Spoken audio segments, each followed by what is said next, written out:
Chapter 605. Jiang Yu, that's right. Why did you ask Tian Tian to call so many students over to the forest? Couldn't you have just asked the head of academic affairs to head over alone? Before Shi Yao could say a word, Leng Wan, who was seated beside Jiang Yu and opposite to Lu Benlai, spoke up with a cold voice. The head of the Academic Affairs Bureau is there to punish Qiniran, and Tian Tian is calling over those students to spread the news. Lu Benlai didn't really understand what the girls were talking about, but seeing that Leng Wan had spoken up, he nodded without any hesitation and agreed. That's right. Leng Wan is right. Leng Wan raised her eyes and looked at Lu Benlai expressionlessly. Lu Benlai didn't mind her coldness at all. As soon as he met her gaze, he flashed a radiant smile. Noticing Lu Benlai's smile, Leng Wan quickly retracted her gaze and turned back to her phone. Jiang Yu shook her head and said, I don't really understand what Wan is trying to say. Shi Yao was already used to Jiang Yu's slow-witted reactions, so she softened her voice and explained the situation to Jiang Yu in detail. The reason why I sent a message to Tian Tian, telling her to bring the head of the Academic Affairs Office and a few other students to the forest 10 minutes after I met up with Qiniran is because those students will surely gossip after witnessing everything that happened tonight. By then it'll reach the forum and Qiniran's post on the forum will be destroyed without a fight. Oh, I get it now. Jiang Yu nodded in realization. Then Yao, are the wounds on your face really fine? That bastard Qiniran is too much. She's so vicious. Jiang Yu, that's right. When I see her outside the academy I'll teach her a lesson. Hearing Jiang Yu's words, Shi Yao hurriedly waved her hands and said, there's no need for that. She didn't hit me at all. Lin Jiaj, who had been sitting beside Shi Yao and listening to their conversation calmly, suddenly turned his head to look at Shi Yao in surprise. Oblivious to Lin Jiaj's reaction, Shi Yao noticed the astonished looks on Jiang Yu and He Tiantian's faces, so she quickly explained with a smile, the bruises on my face and neck aren't injuries but allergies. These lumps might look scary, but that's because I applied some ointment on them myself. After a good night's sleep I'll be fine tomorrow. He Tiantian, so, Qiniran didn't hit you at all? So, the handprint on her face was from you? The waiter served the barbecue. Shi Yao, who was in a hurry to eat, nodded her head vehemently. He Tiantian, it's no wonder Qiniran broke down so easily. Looks like she's suffering in silence tonight. Leng Wan, she only has herself to blame. This is the only way to deal with someone like her. Yao Yao is giving her a taste of her own medicine. Lu Benlai, that's right, campus farce Qin only has himself to blame. Leng Wan raised her head to look at Lu Benlai. With a smile still on his face, Lu Benlai placed the freshly peeled prawns onto Leng Wan's plate. Leng Wan immediately lowered her head with an icy expression, but she didn't return the prawns Lu Benlai had placed on her plate. He Tiantian, yeah, what about the wound on your leg? Is it fake too? After swallowing the food in her mouth, Shi Yao shook her head and replied, that's not it. Real. I heard you guys coming over so I accidentally cut myself. However, the wound isn't deep so I thought that since I'm already injured I might as well make use of it. So, I squeezed the wound with all my might and a bunch of blood was squeezed out. That's how that scary drawing appeared. Chapter 606. Before Shi Yao could finish her words, Lin Jiaj, who was seated beside her, suddenly stood up. His movements were a little too loud so he alarmed Shi Yao. Shi Yao instinctively turned her head to look at the seat beside her, but due to his tall stature she only caught a glimpse of a pure white robe before he walked away. With a mutton skewer in his mouth, Lu Benlai turned around and asked in bewilderment, Boss, where are you going? Lin Jiaj didn't say a word, only leaving behind his back as he walked away. After the door closed, Lu Benlai turned around and said, Little Junior, continue. Boss might be. Lu Benlai was just about to say that he needed to pee, but before he could finish his words, Leng Wan, who was sitting opposite him, slowly swallowed the potato chip in her mouth before raising her head and saying, He's unhappy. Oblivious to the change in Lin Jiaj's expression, Shi Yao widened her eyes in bewilderment and asked, Unhappy? Lu Benlai, who also didn't notice anything amiss, heard Leng Wan's words and replied without any hesitation, Yes, Leng Wan is right. Boss might be unhappy. Shi Yao turned to look at Lu Benlai with a peculiar gaze and asked, Are you sure? She could still trust Leng Wan's words, but why couldn't she trust Lu Benlai's words? For some reason she felt that he was trying to suck up to Lu Benlai. Lu Benlai, I'm sure, of course I'm sure. I've known boss for so long, so I know that he's thirsty when he moves his lips. I know that he's hungry when he kicks his feet. I know that he's tired when he raises his chin. Even though Shi Yao couldn't figure out what Lu Benlai's kicking feet and hungry had to do with each other, she pondered over it for a moment and concluded that Lu Benlai probably understood Lin Jierge better than she did. So she turned to Leng Nuan and asked, "But why is he unhappy? It's not like we provoked him." Leng Nuan could only sense that Lin Jierge was unhappy, but she couldn't figure out the reason behind it. Facing Shi Yao's question, she shook her head and replied, "I really don't understand. He Tiantian, I can't tell that Senior Lin is unhappy at all." Jiang Yu, oh, I finally get it now. Yao Yao, you weren't the one who was beaten, but you pretended to be beaten to slander Qiniran. Yao, you sure is a good ruse. Everyone at the table turned to look at Jiang Yu in unison. Seeing that everyone was staring at her, Jiang Yu smiled in confusion. What's wrong? Why are you all looking at me? Everyone shook their heads in unison. Nothing, but in his heart he was thinking, girl, your reflex arc is really long. Thus the topic returned back to Lin Jierge's displeasure. While everyone was busy expressing their opinions, He Tian picked up a bowl of pig's brain and placed it in front of Jiang Yu. Yeah, eat more of this. The entire table of people discussed for roughly 5 minutes, but they were unable to come to a conclusion. In the end, Lu Benlai came up with an answer. Our boss's temper has always been volatile. It's just like the weather in Beijing in June. In the afternoon the sky would be clear and blue, but in the evening a storm would suddenly strike. So there's no need to think too much into it. Once he returns, everything will be fine. Come, let's eat while it's hot. Under Lu Benlai's persuasion, everyone began eating once more. Shi Yao, who had the greatest appetite, grabbed a skewer of her favorite honey-glazed chicken wings and took 2 bites before coming to a stop. Chapter 607. Is Lin Jierge really displeased with me?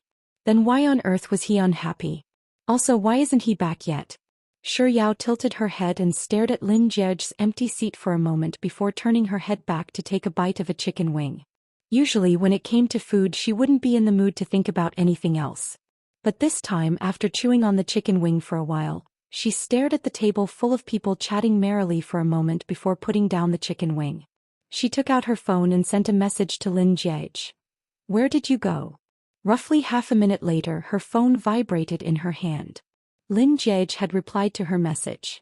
I came out to buy something. Lin Jierge doesn't look like he's angry at all. Shi Yao's uneasy heart calmed down in an instant and she replied, oh, hurry back then. The barbecue won't taste good when it gets cold. Lin Jierge replied with an and didn't say anything else. After confirming that Leng Nuan and Lu Benlai had misread Lin Jierge's mood, Shi Yao put down her phone and focused on her barbecue. Roughly 10 minutes after sending Lin Jierge the message, Lin Jierge finally returned to his room. Everyone in the room heard the door open and they hurriedly greeted him. Boss, Senior Lin Jierge, you're back? Shi Yao chewed on a piece of corn as she tilted her head back to look at Lin Jierge and asked with a smile on her face. Lin Jierge didn't say a word throughout the entire exchange. However, when he saw Shi Yao's radiant smile, he lowered his head to look at her. After hesitating for roughly 3 seconds, he gave her a slight nod before pulling out a chair and taking a seat. With Lu Benlai around, even though Lin Jierge was acting nonchalantly, it didn't affect the atmosphere in the room at all. Shi Yao leaned over to Lin Jierge's side and asked softly, what did you go to buy? Lin Jierge remained silent. Shi Yao didn't pay it any heed. She picked up the freshly added lamb skewer and placed it on Lin Jierge's plate, saying, you haven't eaten yet. Hurry up and eat. Lin Jierge still didn't say a word, nor did he move. Shi Yao finally noticed something amiss. Why aren't you eating? Hearing her urging, Lin Jierge turned his head to look at her before picking up the lamb skewers.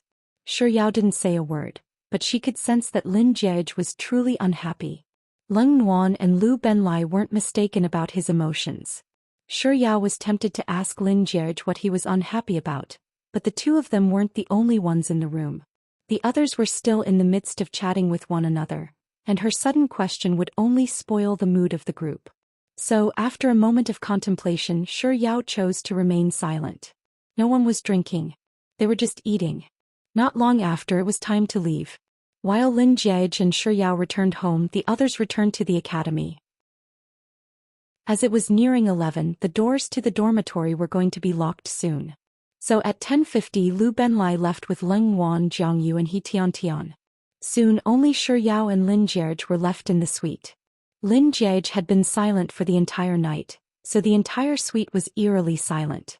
The two of them sat in their respective seats for a while before Lin Jiege called the waiter over to settle the bill. Chapter 608. Shi Yao's body instinctively shuddered. She turned her head to look at Lin Jiege and asked, "What's wrong?" Lin Jiege was still as silent as ever, but his grip on her wrist didn't show the slightest sign of loosening. He shot a glance at her before standing up and kicking the chair behind him lightly to the side. After which, he dragged Shi Yao over to the chair that he had been sitting on earlier and pressed her down onto it. "Lin Jiege, what are you doing?" Shi Yao was completely bewildered by Lin Jiege's actions. But before she could finish her doubtful words, Lin Jiege had already kneeled down in front of her and grabbed her ankle. In an instant Shi Yao's voice disappeared without a trace. For a moment she was unable to process what was going on. She first looked at her leg before turning to look at Lin Jiege. When she finally caught her breath, she was just about to ask him, "What's wrong?" when she saw Lin Jiege taking out a box of medicine from his pocket. Shi Yao recognized the medicine. It was the famous Yunnan Baiyao. It had the effects of stopping bleeding, healing wounds, reducing inflammation and reducing swelling. It was only after Lin Jiege unscrewed the cap and carefully applied the medicine on Shi Yao's leg that Shi Yao realized that Lin Jiege had actually used both his hands.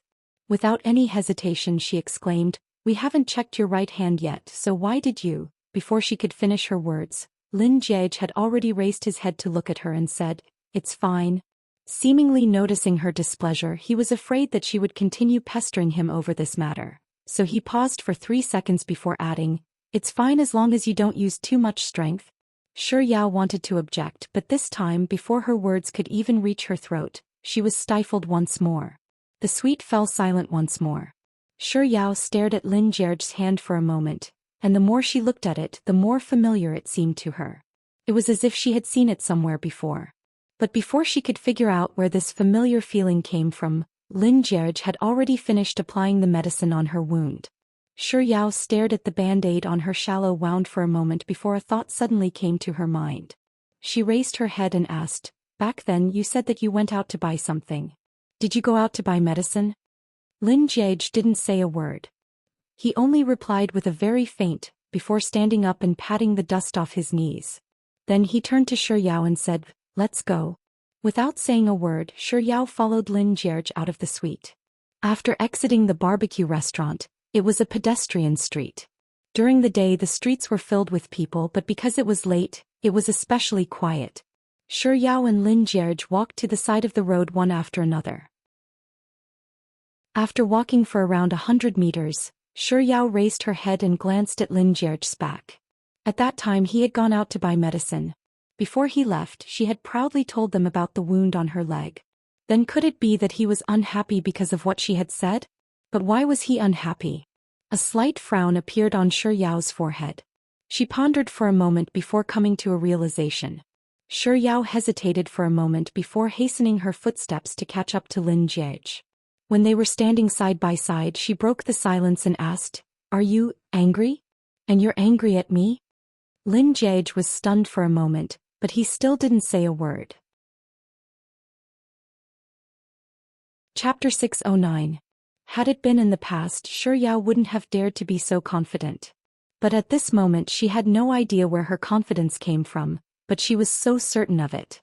After saying those words, she continued without waiting for Lin Jiege's response. "Actually, I swear that it was really an accident this time. I didn't think that I would get cut or else I could have escaped unscathed. I just think that Qiniran is too hateful. Since I'm injured, I should make use of my wounds to the fullest. Otherwise, wouldn't I have gotten injured for nothing? But don't worry, I won't be so careless in the future. If I encounter such a situation again, I'll be careful and try my best not to injure Yao." Lin Jiege suddenly spoke up, interrupting Shi Yao's rambling. Shi Yao shut her mouth. Lin Jiege took 2 steps forward before continuing. "Yao, I'm not angry at you. He's not angry at me? Did I guess wrongly? Shi Yao thought that shouldn't be the case. I'm angry at myself, Lin Jie replied. I'm angry at myself for allowing you to get injured right under my nose. I'm angry at myself for promising to be your 110. I'm angry at myself for failing to protect you. I'm angry at myself for courting a rotten peach blossom and implicating you. Hearing Lin Jie's words, Shi Yao was stunned. He said that he wasn't angry at her but at himself. Does he mean that he's blaming himself? But this matter wasn't his fault either. Shi Yao opened her mouth and it took a long while before she finally spoke. It's not your fault. I was the one who wanted to do it, so I can't blame you. Shi Yao wanted to reassure Lin Jie, but she didn't know how she should console him. After stumbling for a while, she finally decided to follow her heart and reveal everything that she had been thinking and doing. Just like that, without her realizing it, she said, I didn't know what happened at first and it was Tian who told me about it on the phone. After that, I went to the forums to take a look and I saw Qiniran talking about Nuanyuan. You should know that Liang Mumu's friends were the ones who provoked us during the KTV incident. It's not like Nuanyuan wanted to become a phoenix and went to look for them on her own accord. Other than Nuanyuan, you were also involved. Upon hearing those words, Lin Jie's footsteps faltered slightly. Oblivious to Zhang Xian's reaction, Shi Yao continued speaking. I know that you're doing this for my own good, so you went to the forums to clarify the matter, but they're saying that you've been cuckolded, that love is a ray of light, that you're so cuckolded that you're going crazy.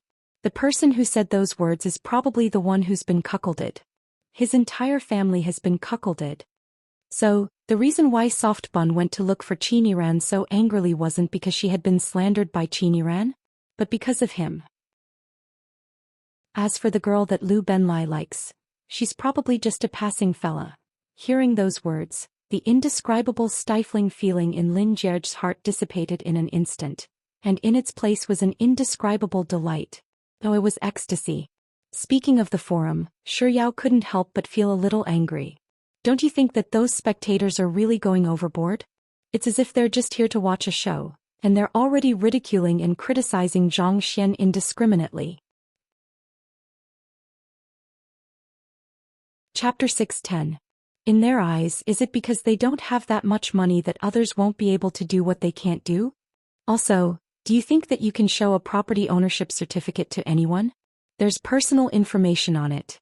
Do they know how to respect one's privacy?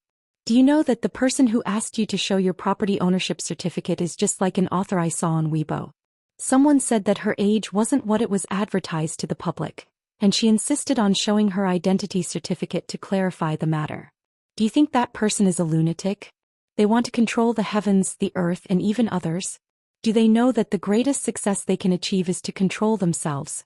All in all, I was really angry when I saw their words, but there were so many people watching the show, so I couldn't possibly go and settle the scores with them one by one, could I?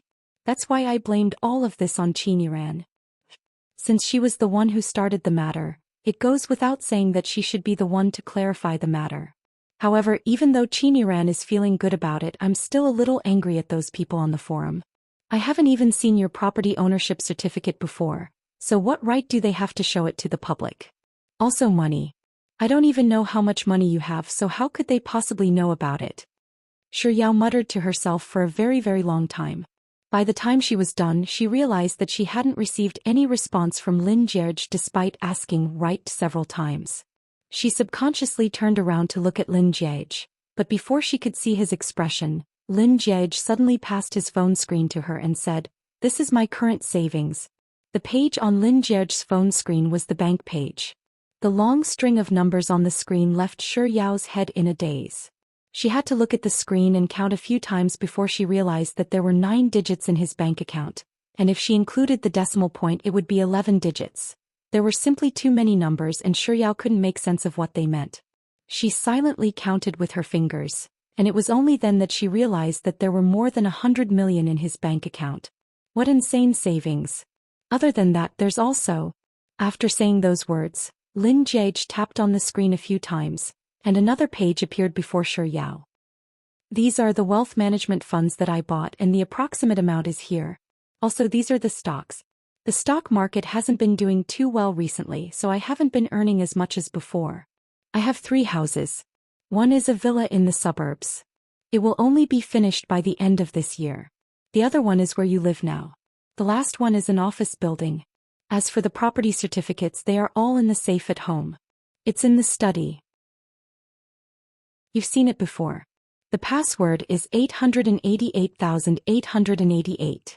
There are gems, gold bars, and US dollars inside. Anyway, I don't remember how much they are worth. Go home and count them if you want to see them. The certificates are all inside. Chapter 6:11. Wait a minute. Her brain was a little off and she couldn't keep up with what was going on. Weren't you criticizing those people on the forum? How did it suddenly become Lin Jie's asset? Coming to a realization, Shi Yao hurriedly interrupted Lin Jie's words. Did we go off topic? Did I? Lin Jie retorted. Didn't you say that you wanted to know how much money I have? Shi Yao was taken aback by Lin Jie's retort. She stared at Lin Jie blankly for a moment before realizing that he was referring to what she had said earlier. Even I don't know how much money you have, so how could they possibly know? I was just using it as an analogy. I didn't really want to know. After explaining the situation, Shi Yao continued.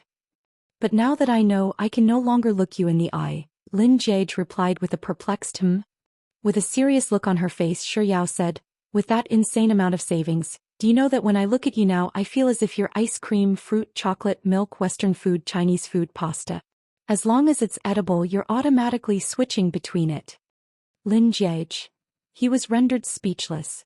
It was fortunate that he knew her well so his worldview wasn't shattered. Lin Jie, then are you interested in becoming like me? As long as you look in the mirror, you'll feel as if you're constantly switching between all kinds of edible food? Shi Yao's eyes lit up. How? Are you going to teach me how to earn money? Lin Jie, earning money is too difficult so it's not suitable for you. I'll teach you a way to earn money while lying down.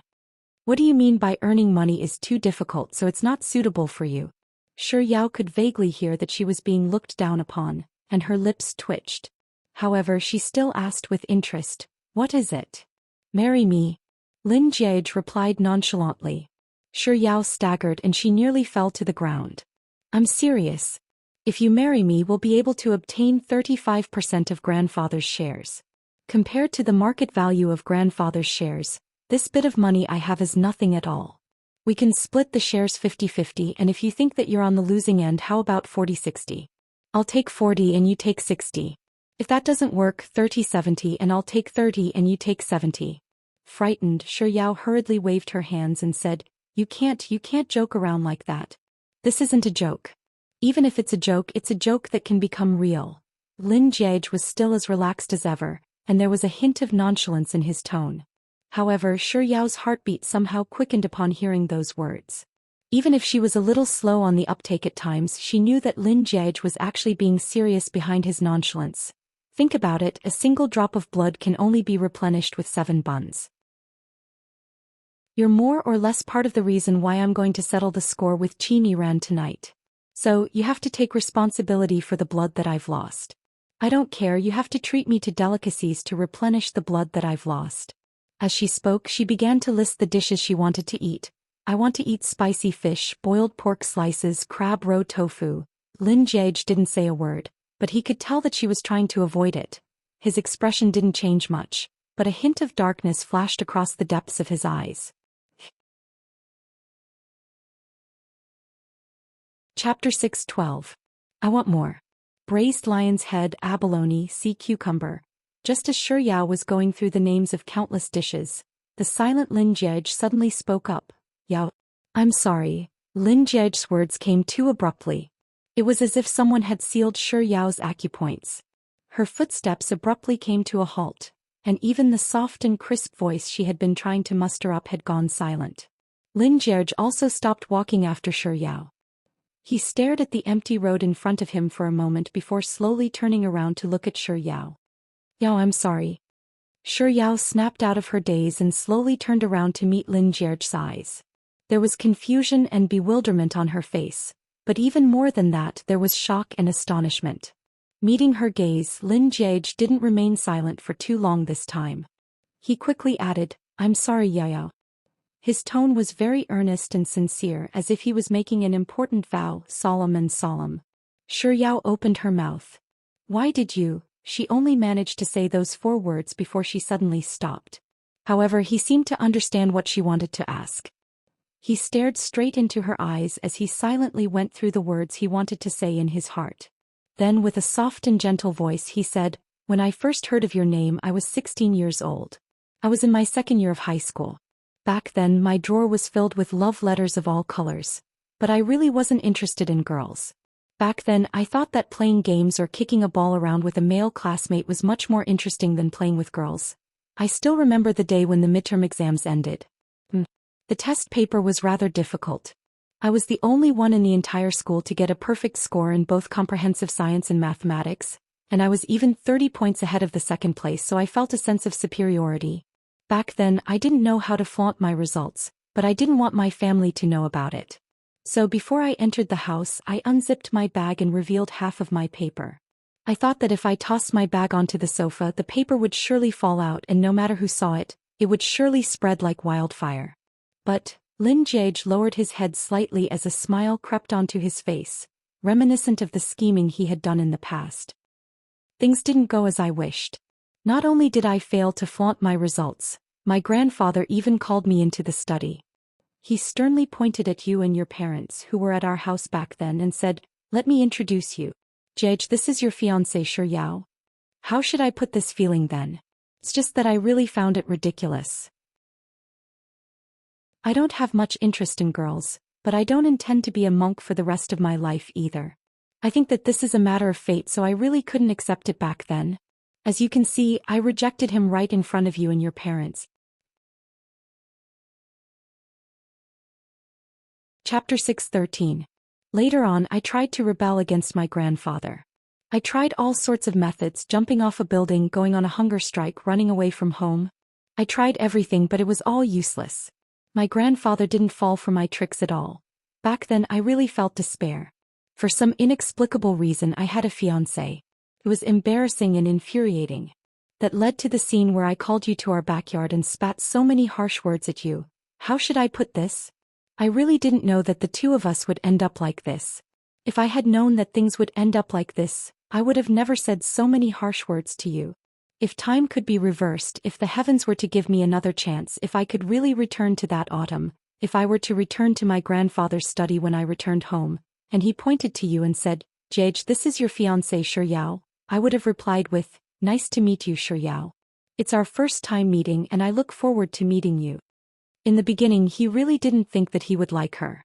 Later on he really didn't think that he would like her so much. So, in this world there really was medicine for regret or a time machine. If he could really go back to the day he first met her, he would definitely not vent his frustrations on her after his grandfather forced him to do it. But it was a pity that this was just his expectations. There was no medicine for regret and there was no way he could return to the past. Even if he didn't like her now, those words he said when they were young were still too much and he should apologize for them. After all, in this marriage he was just like her, a victim. Ever since the day she moved into his house a month ago, he had learned that she was still brooding over those past events, and he had been thinking about how he could salvage the situation. His heartless words were as sharp as swords, perhaps even sharper than swords. Even a cut made by a sword would leave a scar, not to mention what he had left behind was a wound in her heart. After much thought, he felt that the best way to salvage the situation was to sincerely apologize to her. After all, a mistake was a mistake. Even if he tried to cover it up, he wouldn't be able to change the fact that he was wrong. Rather than cowering in fear, he might as well openly admit his mistake. Besides, there was a saying that went, whoever tied the bell should untie it. He was the one who tied the knot, so naturally he had to undo it himself. With such thoughts in mind, Lin Jiage apologized once more. Yao, I'm really sorry. Although I didn't mean to hurt you, I still hurt you. I admit to my mistake. Never in Shi Yao's wildest dreams could she have imagined that Lin Jiage would apologize to her because of the past. Did she mind what he had said? Of course she minded. It was so hurtful to her self-esteem that when she was young, she would often feel a little inferior whenever she thought of what he said. In fact, because of how he called her a silly girl, she would even eat sesame, black beans and black rice for a long time, just to make her hair look less malnourished. Resentment? Of course it was resentment. No girl could remain indifferent after being ridiculed by a boy, right? Sure Yao had always thought that she would hold a grudge against him until the very end, but after hearing Lin Jie's apology, she realized that those grudges weren't as indestructible as she had thought them to be. Chapter 6:14. Perhaps that was just how humans were most of the time. Grudges and resentment were nothing more than the grievances in their hearts. Lin Jie's apologies had already made the pent-up anger in her heart dissipate into thin air. Sure Yao was never one to haggle over minor matters. She was a person who preferred to settle grudges and love without hesitation. After all, life was a bitter one, and if one was too fixated on trivial matters, it would only make one unhappy. Thus, when Liang Mumu betrayed her, she didn't hesitate to sever all ties between them. As such, when Lin Jie apologized to her sincerely, she also chose to head over to his side without any hesitation. With such thoughts in mind, Sure Yao said, "Well, let's just let bygones be bygones." Lin Jie really didn't think that Sure Yao would forgive him so easily. He asked in astonishment, "Bygones?" Sure Yao nodded. "That's right." Lin Jie still found it hard to believe. "You mean to say that those matters are in the past? You don't mind and get angry anymore?" Sure Yao nodded her head vehemently. That's right. I'm magnanimous enough to accept your apology and choose to forgive you." Lin Jie still felt that happiness had come too suddenly, as if he was dreaming.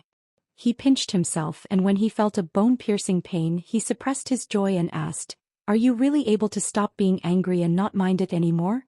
"What do you mean by that?" Sure Yao was a little displeased by Lin Jie's repeated questions. She puffed up her cheeks and asked, "Do I look like a petty person to you?" He had only asked a few more questions, so why did it turn into him thinking that she was a petty person? Lin Jie really couldn't understand Sure Yao's thoughts, but his innate desire to live made him reply without any hesitation, "No. In my eyes, you've always been a generous, bright and gluttonous person." Generous, bright and gluttonous. What kind of description was that? But she liked it. Sure Yao's eyes immediately curled up into a smile. I also think that I'm a generous, bright and gluttonous person." Lin Jie's expression didn't change much, but there was a very faint hint of a smile at the corner of his eyes and lips. It was early autumn in Beijing. When the night wind blew, it was somewhat chilly. Sure Yao had left the house in a hurry, so she was only wearing a thin shirt. A gust of wind blew past, causing her to shiver uncontrollably. She pointed to the road not too far away and asked, "Can we leave now?" Lin Jie nodded. Sure Yao turned around impatiently. Just as she was about to raise her leg, Lin Jie suddenly spoke up once more. Yao, since we've chosen to go back to the past, let's just pretend that those unhappy events never happened from now on, all right?" Sure Yao halted her footsteps and turned around. His eyes were very beautiful. In the darkness of the night, there was a faint glimmer of light. Immersed in Lin Jie's gaze, Sure Yao fell into a daze for a moment before nodding her head lightly. "All right then. Let's forget about those unpleasant memories and pretend that they never happened." Then, Lin Jie took a step forward and extended his hand toward Sure Yao. "It's nice to meet you, Sure Yao. Even though this isn't our first meeting, I look forward to meeting you."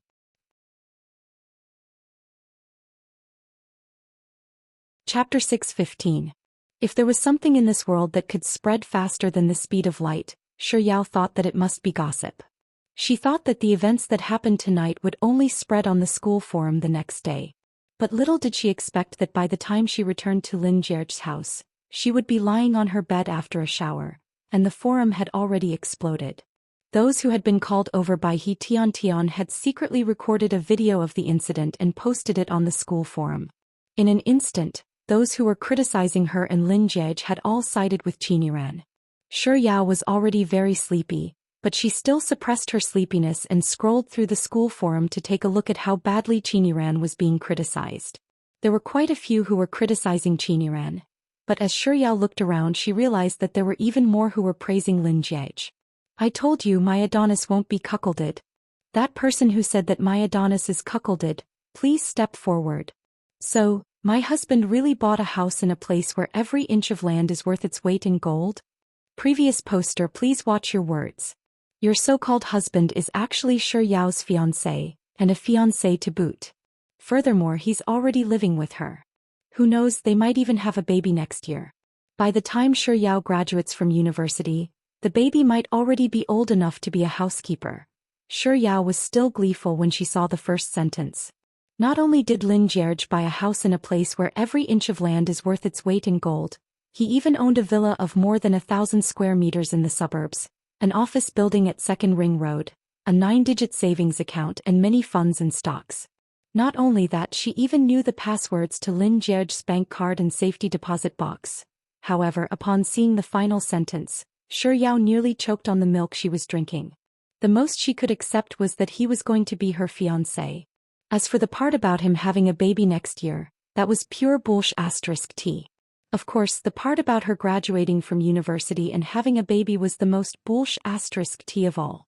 She and Lin Jierge were clearly innocent, so how could they possibly have a baby? These people sure are enjoying the show. Shi Yao had wanted to see Qin Yiran get scolded to cheer her up. But in the end she backed out of the forum with a stifled heart. Putting down her empty glass of milk, she climbed onto her bed, switched off the lights and went to sleep. At the same time, in Ji University's male dormitory, everyone had fallen asleep, but Han Jing was still awake. He stared at the video of Lin Jierge speaking to the lie detector on the school forum over and over again. Shi Yao is my fiancé. Shi Yao is staying at my house. He had lost count of how many times he had read it, but at some point, the scene of Qin Yiran walking up to him with an umbrella while he was escorting Shi Yao back to her dormitory under the heavy rain a few days ago suddenly surfaced in his mind. Shi Yao has a fiancé. They were engaged 6 years ago. It's been more than a year, but she didn't tell you about this at all. The next day it was time for Lin Jierge to head to the hospital for a checkup. Once again Shi Yao drove Lin Jierge there. After a series of complicated examinations, 2 hours had already passed. The results of the checkup were good and Lin Jierge was completely fine. However, to be on the safe side, the doctor still reminded Lin Jierge not to exert too much force on his right hand for the next month. By the time they left the hospital it was already noon. The famished Shi Yao was just about to discuss what to eat with Lin Jierge when Lin Jierge's phone rang. Chapter 6:16. Lin Jierge took out his phone and took a look at the screen before answering the call. Not bothering to avoid Shi Yao, he spoke into the phone right in front of her. "What's wrong?" After which he replied with "Oh, I got it," before hanging up. He turned to Shi Yao and said, "We have to make a trip to China World Hotel. Grandfather and the others are waiting for us there for lunch." "Grandfather?" Shi Yao exclaimed in astonishment. "Why would grandfather suddenly call us for lunch?" "I'm not too sure." Lin Jierge was equally confused, but he didn't think too much into it. He quickly added, "Perhaps it's because grandfather hasn't seen us for a long time, so he just wants to see us." Shi Yao's favorite restaurant was Beijing World Hotel, so she didn't even think about whether there would be any problems. She nodded her head in agreement and nodded before heading to her car. Before getting into the car, Shi Yao seemed to have thought of something and she turned to Lin Jierge and said, "It's a good thing that my face was allergic yesterday.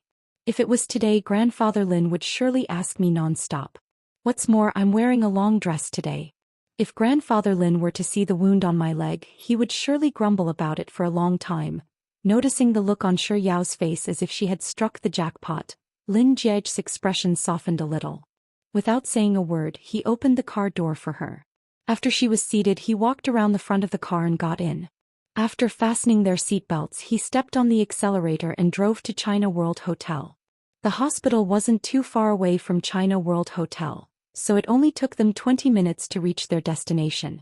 A moment after the car came to a halt, a waiter immediately walked over and opened the door for them. In order to save time, Lin Jierge didn't park the car. Instead, he tossed the car keys to the doorman and followed the waiter up the stairs with Shi Yao. When they arrived at the entrance of the suite, Lin Jierge and Shi Yao realized that grandfather Lin had booked a suite that could accommodate more than 20 people.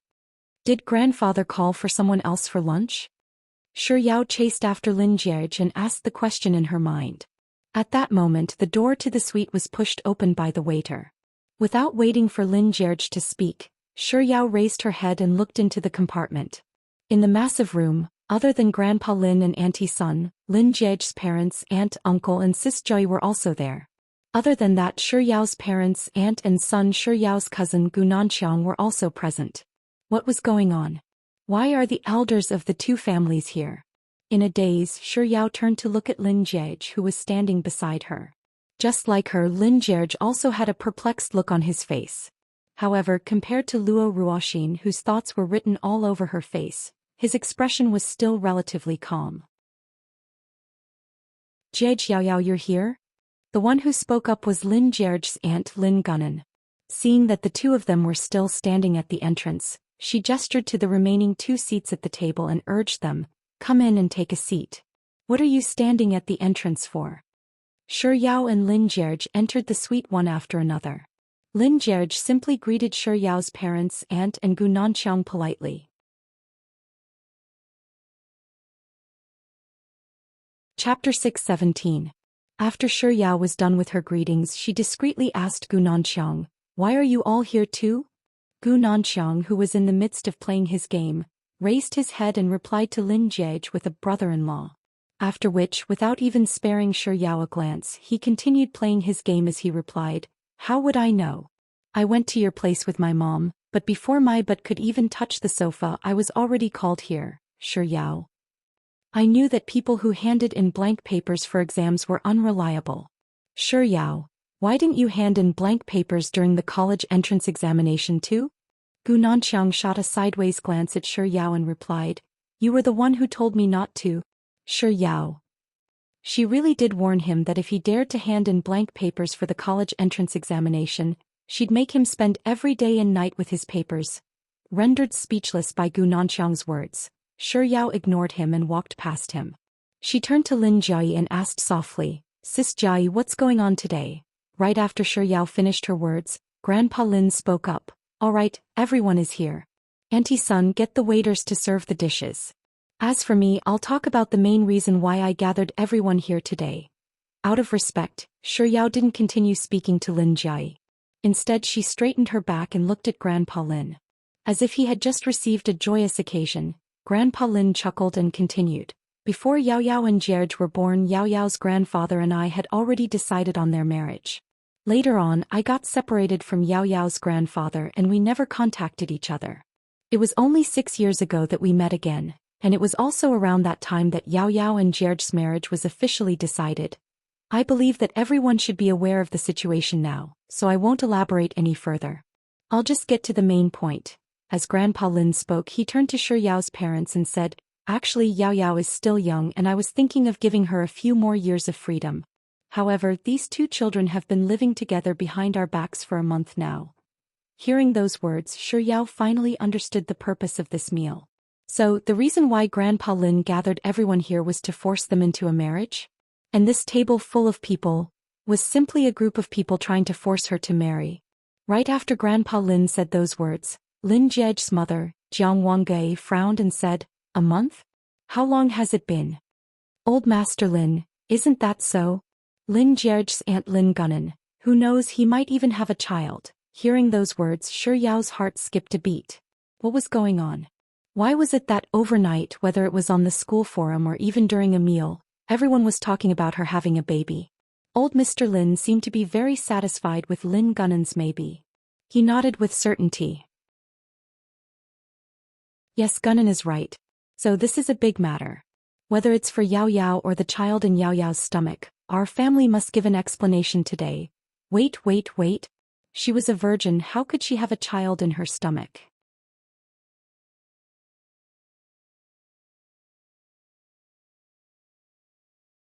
Shouldn't her daughter be angry and educated when she was pregnant? Why does he look so happy? Grandpa Lin, so based on your words, it means that you don't have any objections to their marriage? Shi Yao's mother, no, it's just like what you said. They're bound to get married sooner or later. Besides, it's not our place to interfere in their relationship. Now that they've crossed the line, it's only a matter of time before they get married.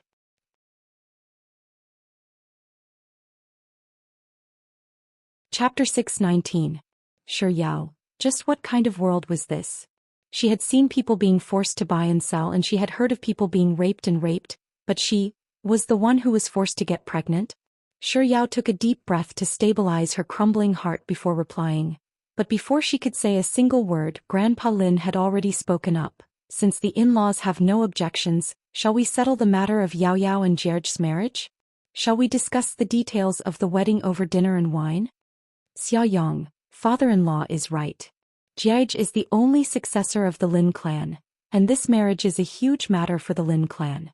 We have to think about it carefully. Jiang Wangui, since we're going to get married, we can't skip a single step. Lin Gunan, sister-in-law is right.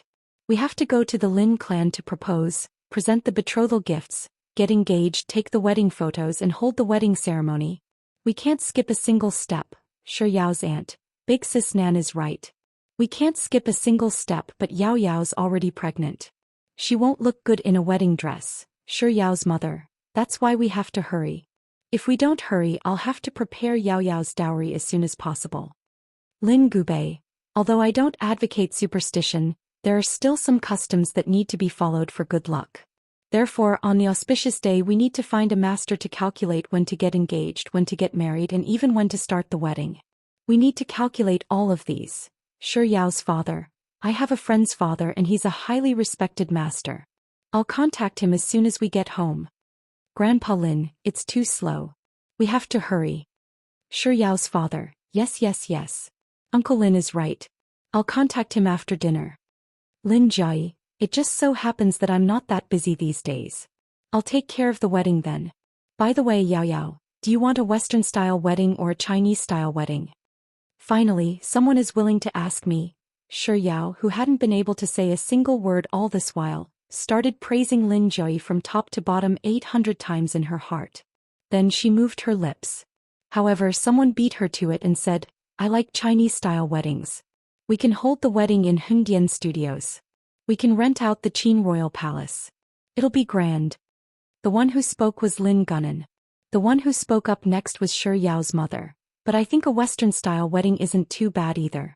A white wedding gown is the dream of every girl in the world. Old Mr. Lin looked as if this was not a problem at all. That's easy. We can combine the East and the West. Jiang Wangui replied, in that case, we'll have to make 2 sets of gowns for our wedding. A phoenix coronet and a wedding gown. I'll leave the wedding gown to Jiai. She's very familiar with France, so we'll have to find the best designer to design it. As for the phoenix coronet and wedding gown, I'll have to trouble Xia Yang. You're from Zhejiang, so you're the best at making classical clothes. Xia Yang said, sister-in-law, don't worry. It won't be a problem. Lin Gubei, diamond rings, matching rings, formal attire for the toast. We need to prepare these as well. Gunan, keep an eye on them. As for the banquet, let's leave it to the in-laws, Shi Yao's mother. That won't be a problem. Other than that, there are also red packets and wedding candies. Auntie Yao Yao and I will look through them carefully.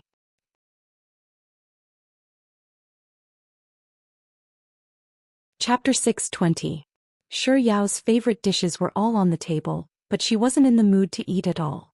Instead, she turned to the table full of people and said, can you all listen to me for a moment? No one paid any attention to her. Everyone was still immersed in the details of the wedding, discussing it passionately. Shi Yao coughed heavily and raised her voice a little. About that, still no one paid any attention to her.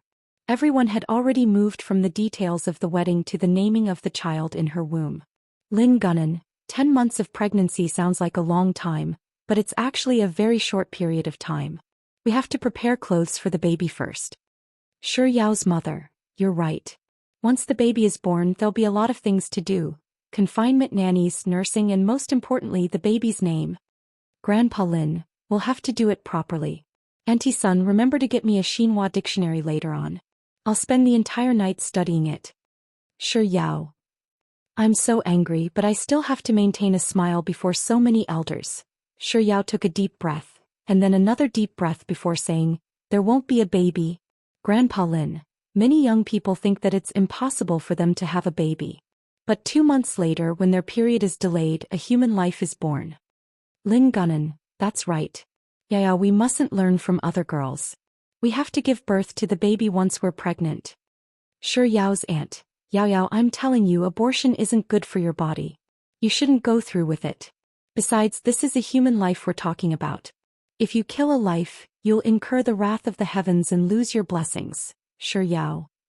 Ugh. She finally understood what it meant by a bull's mouth doesn't match the ponytail. Everyone at the table was living in their own delusions. Shi Yao tried her best to suppress the rage in her body as she looked at everyone at the table one by one. Eventually she turned her gaze to Lin Jiege and said, "Hurry up and say something, Lin Jiege." To be honest, Lin Jiege really didn't expect that his grandfather would call him and Shi Yao over for dinner to put on such a show. To be honest, he was quite happy to enjoy such a scene. To have a table full of people forcing him to get married. This is truly a once-in-a-century stroke of luck. But as much as he wanted to enjoy himself, he couldn't afford to offend Soft Bun. Not to mention, Soft Bun was currently looking at him pitifully, making it hard for him to reject her request. Just what should he do in order to avoid ruining the entire table of godly assists and provoking Soft Bun at the same time? Lin Jiege. Seeing that Lin Jiege wasn't saying a word, Shi Yao spoke up once more with an aggrieved voice. Without any hesitation, Lin Jiege spoke up. Yao Yao and I are still young, not to mention that Yao Yao is still in school. Isn't it a little inappropriate for the both of you to talk about such things? A second after Lin Jiege said those words, Grandpa Lin bellowed furiously, "What do you mean by inappropriate? What's wrong with it? No matter how I look at it, why do I feel that it's so suitable? Do you think it's appropriate?" Almost without hesitation, everyone at the table stood in line and said, It's suitable no matter how you look at it." Even Auntie Sun was nodding her head in agreement. Very suitable. Young Master and Miss Shi are truly a match made in heaven.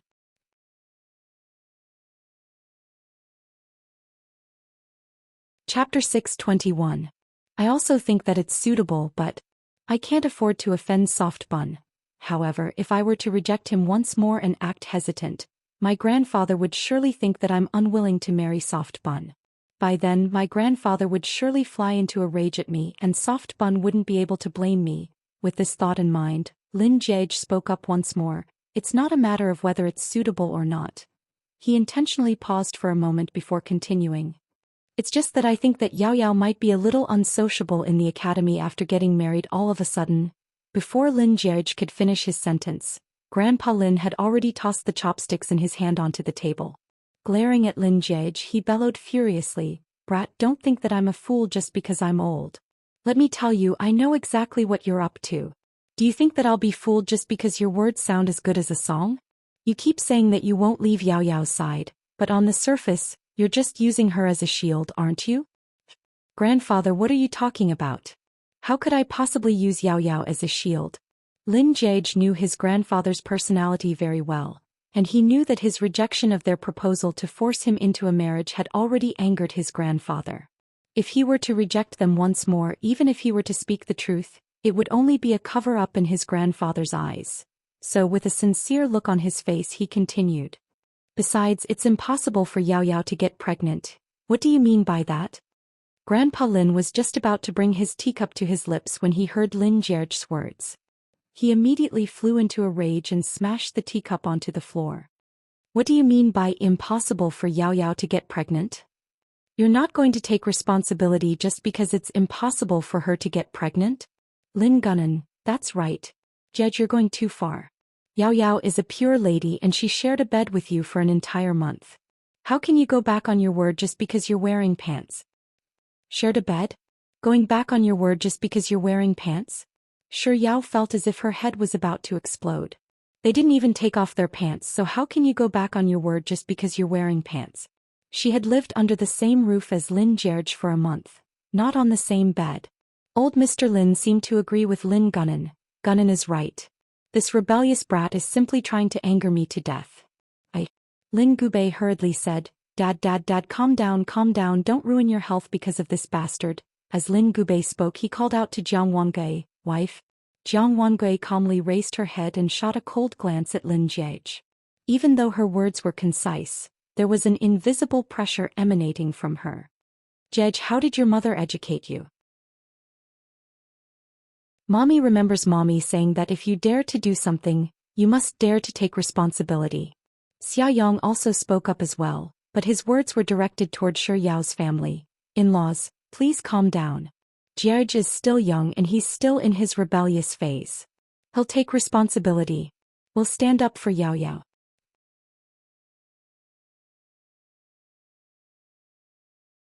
Chapter 622. Fearing that Lin Jia's fist would land on Lin Jiage, Shi Yao hurriedly spoke up. That's not it. You've misunderstood Lin Jiage. He's not the kind of person you think he is. He doesn't want to take responsibility for his actions. Pooey. What in the world is she talking about? What do you mean refusing to take responsibility for my actions? He clearly didn't do anything at all. Are you sure you're just trying to defend yourself? Shi Yao cursed herself in her heart before she hurriedly spoke up. No, that's not it.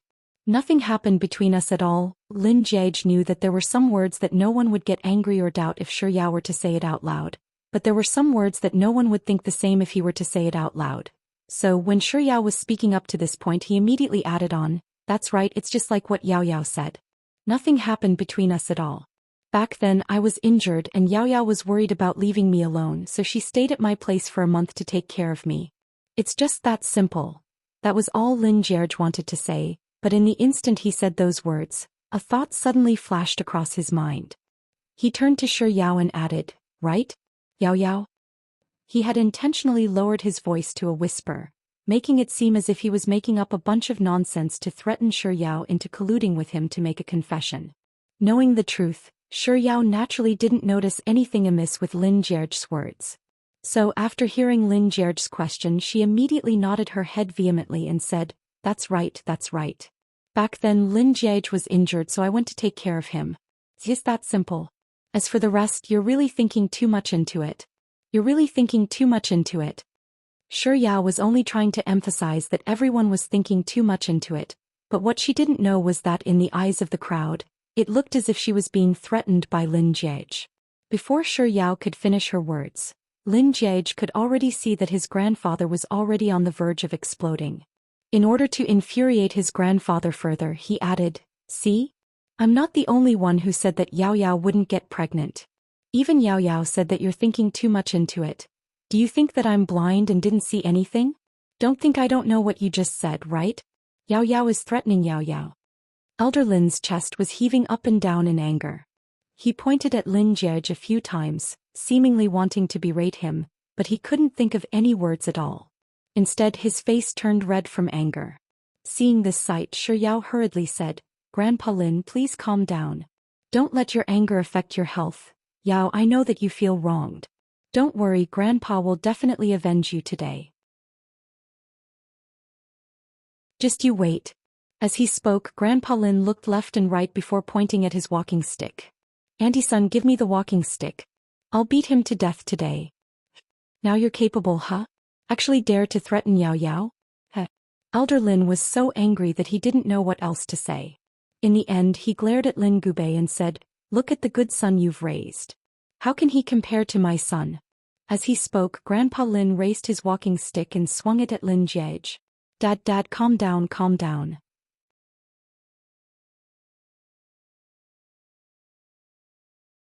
Chapter 623. Uncle Lin, this matter might be a little too sudden. I don't think that's what those two kids mean. That's right. Old master, it's been so many years since they were engaged to each other, so it's only a matter of time before they get married. There's no need to rush. This isn't a problem of whether I'm in a rush or not. This is a problem with Lin Jiage's character. You all saw how frightened Yao Yao was when he threatened her earlier. She didn't even dare to breathe, only going along with his words. What is there to say about yes? What's there to yes about? I'm going to teach him a lesson today, but he's telling me that he's injured? Where is he injured? I'm going to beat him up for real today. Dad. I'll punish him to face the wall and reflect on his wrongdoings. No, I'll make him kneel on the cobblestones in the courtyard. I'll make him kneel for an entire day and night. No one is to give him anything to eat. It's only right for you to teach your son a lesson, and it's only right for me to teach my grandson a lesson. If I don't beat him up today, I won't be his grandfather. Besides, even if there's really nothing going on between him and Yao Yao, a good lady like Yao Yao has been living in the same house with him for a month now. Her reputation and whatnot should be tarnished by now. No matter what, he has to take responsibility for it, right? For a moment, the room that was originally filled with joy and happiness instantly became a foul atmosphere.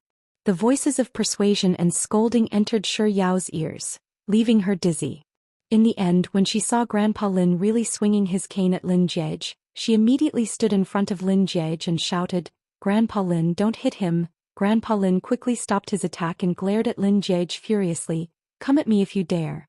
What kind of man are you to hide behind a little girl?" As Grandpa Lin spoke, he changed his direction to beat Lin Jiege up. Shi Yao quickly followed Grandpa Lin's lead and said, "Grandpa Lin, it's not that Lin Jiege doesn't want to marry me, it's that I don't want to marry him." Shi Yao's words only served to infuriate Grandpa Lin further. "Very well, Lin Jiege. You sure have grown up now. Just what did you use to threaten Yao Yao to make her take all the blame?" "My gosh, why am I so unclear? She was the one who didn't want to marry Lin Jiege." "That's not it, Grandpa Lin. You really can't blame Lin Jiege for this matter. I wasn't threatened by him at all and he treats me very well. Besides, it's also under my request that he told you all not to get married yet. You have really misunderstood him." The more Shi Yao defended Lin Jiege, the more certain Grandpa Lin was that she was being threatened by Lin Jiege.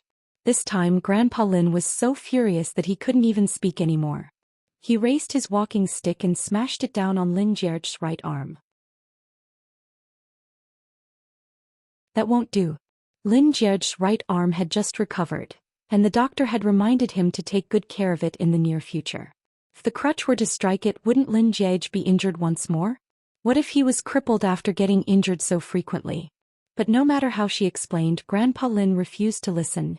In a moment of desperation, Shi Yao could only resort to stalling for time and said, "Grandpa Lin, you two can continue discussing the wedding." Seeing that her words were unable to appease Grandpa Lin at all, Shi Yao quickly turned to Lin Jiege and said, "Hurry up and apologize to Grandpa Lin. Tell him that you have no objections and let them continue discussing the wedding."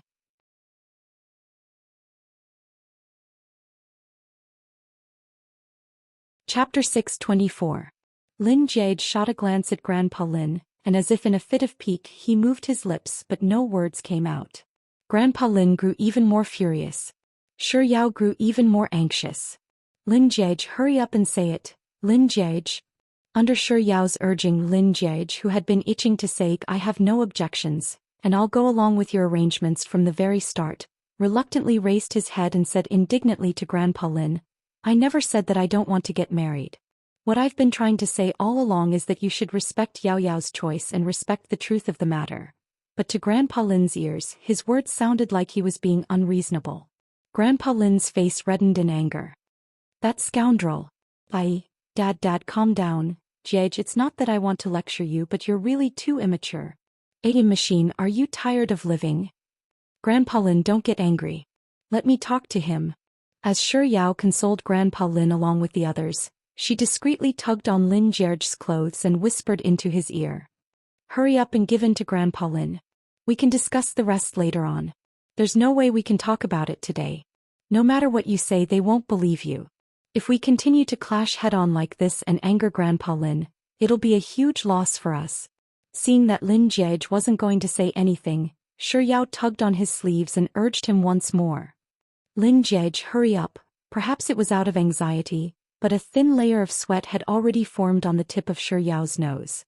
Listening to her soft voice, Lin Jiege stared at her for a moment, and as if he really couldn't do anything to her, he could only reply with a helpless, "All right." After which, he finally relented and raised his eyelids to look at Grandpa Lin. "All right, I was in the wrong earlier. I'll listen to Yao Yao and do whatever she says." It was just a moment ago that Grandpa Lin was still trembling in rage, but upon hearing Lin Jiege's words, a smile immediately blossomed on his face. As if nothing had happened at all, he turned to the crowd and said, "Why is everyone still standing? Come sit down."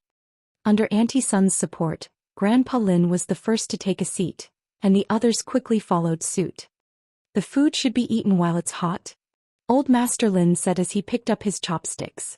After taking a bite, he asked, "Where were we just now?" Auntie Sun replied, "Old Mister, we were talking about naming the child." Old Mr. Lin nodded. Yes. Continue. Naming a child depends on the date of birth, right? It's better to be named after the child is born, right? But it's not bad to think of some words in advance. Might come in handy when the time comes. There are still a lot of troublesome things when you have a child. Diapers, milk, baby bottles, cribs. No matter how doubtful Shi Yao was, she didn't dare to voice her opinion anymore. She could only grumble in her heart. She didn't have a child at all, and there's nothing to it at all.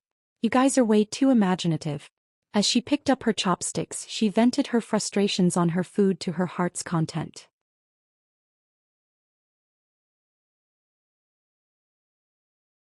Chapter 625. Even though this forced marriage had come without any warning, even though the thought of marrying him still hadn't crossed her mind yet, but as long as she didn't reject this marriage, it meant that there was still hope for him. To be honest, he did like her more than he had imagined, but he had never thought of marrying her so soon. But when his grandfather used the fact that he had been living with her for a month as an excuse to force him into marrying her, he realized that he didn't have the slightest intention of objecting to it. In fact, he even thought that it would be great if he could really get married just like that. Lin Jiej was truly overjoyed, but he didn't dare to show any flaws.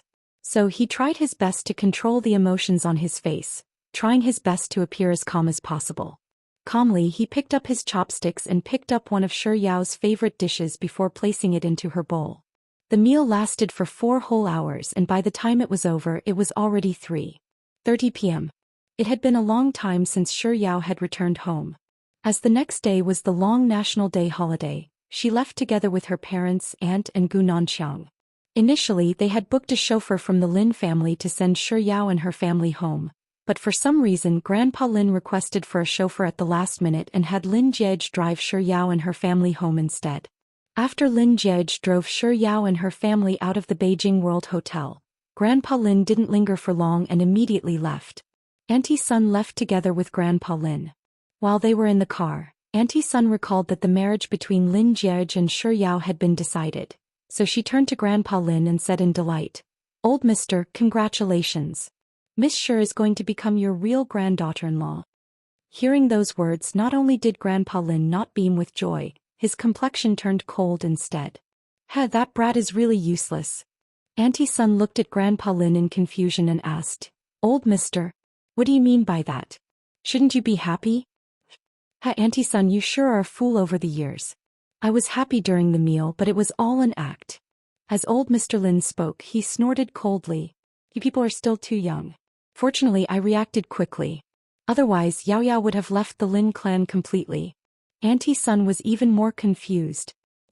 "Old master, I'm really confused right now. Miss Shi was the one who persuaded young master to compromise with you, so why would you say that Miss Shi is leaving the Lin clan?"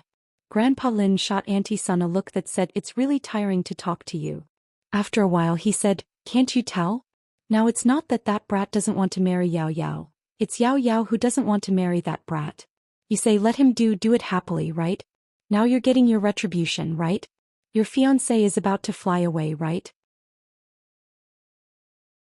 Speaking up to this point, Grandpa Lin sighed heavily. "I was the one who reacted quickly. If I hadn't lost my temper at the last moment and wanted to pummel that lad, Yao Yao would have probably told everyone at the table that she doesn't want to marry Lin Jiej anymore." Grandpa Lin sighed deeply once more. "Say, why is that bastard Lin Jiej so different from me? Over the past month, nothing has happened between him and Yao Yao. What's done can't be undone." Grandpa Lin sighed for the 3rd time, but before he could finish sighing, a thought suddenly struck him and he turned to Auntie Sun and said, "Say, if I were to play some tricks and make them do that, what's done can't be undone, right?"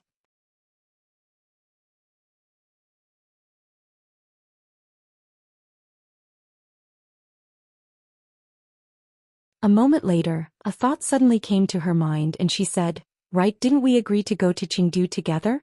You booked the tickets, didn't you? Can you send me the booking information?" Lin Jiej replied with a. He didn't think that there was anything wrong with Shi Yao's question, so he tapped on his phone and sent a message over. "The flight is at 3 tomorrow afternoon. I'll wake up at noon tomorrow to pick you up."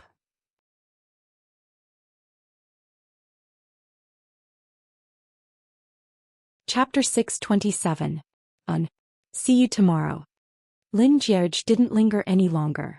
After bidding Shi Yao farewell, he got into his car and left. It was only after Lin Jiej's car was out of sight that Shi Yao turned around and headed upstairs.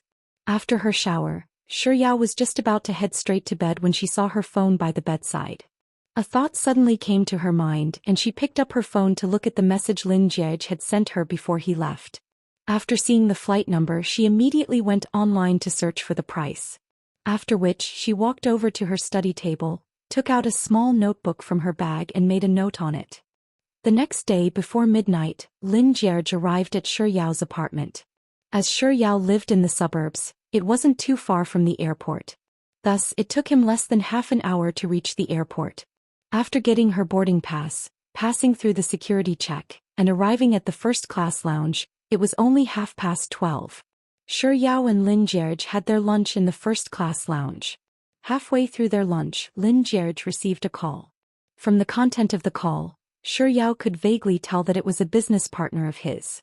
After lunch, Shi Yao wanted to head to the washroom, but seeing that Lin Jiej was still on the phone, she didn't disturb him. Walking out of the washroom cubicle, Shi Yao walked over to the sink. Just as she turned on the tap, the door of another cubicle behind her was pushed open, and a lady dressed in black walked out. Shi Yao took a quick glance at the lady and she found her a little familiar. However, she didn't pay much attention to it. She quickly washed her hands and prepared to leave.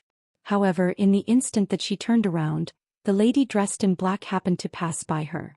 As if telepathic, the two of them stopped in their tracks and turned to look at one another.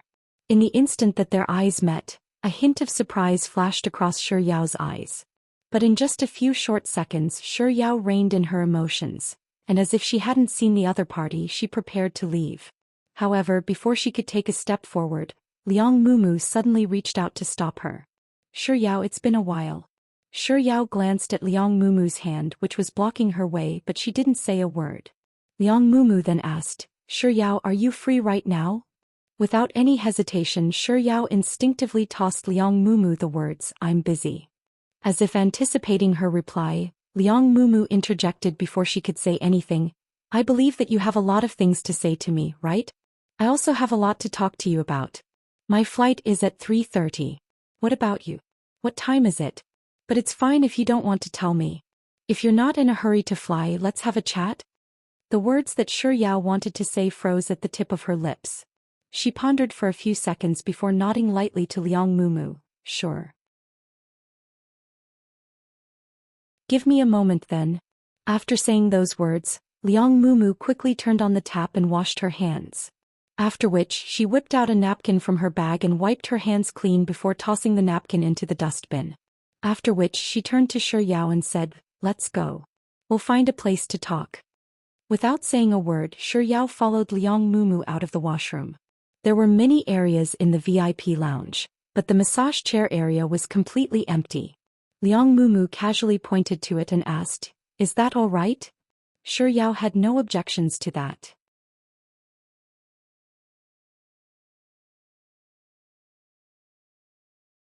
Chapter 628. Shi Yao's expression remained calm. Her emotions didn't fluctuate in the slightest due to Liang Mumu's sudden apology. I'm sorry. I'm really sorry. I'm really sorry. Liang Mumu apologized a few more times before continuing. I know that you must be blaming me right now, and I'm also blaming myself. It was a moment of muddle-headedness that led to me making so many mistakes. After I was sent back to my hometown by my uncle, I did blame you, but I realized that behind my blaming you, I was still thinking about the times we shared in the past. Yao. Liang Mumu's voice trailed off as she hesitated for a moment before asking weakly. Can I still call you Yao Yao? Shi Yao pursed her lips, not replying to Liang Mumu's question.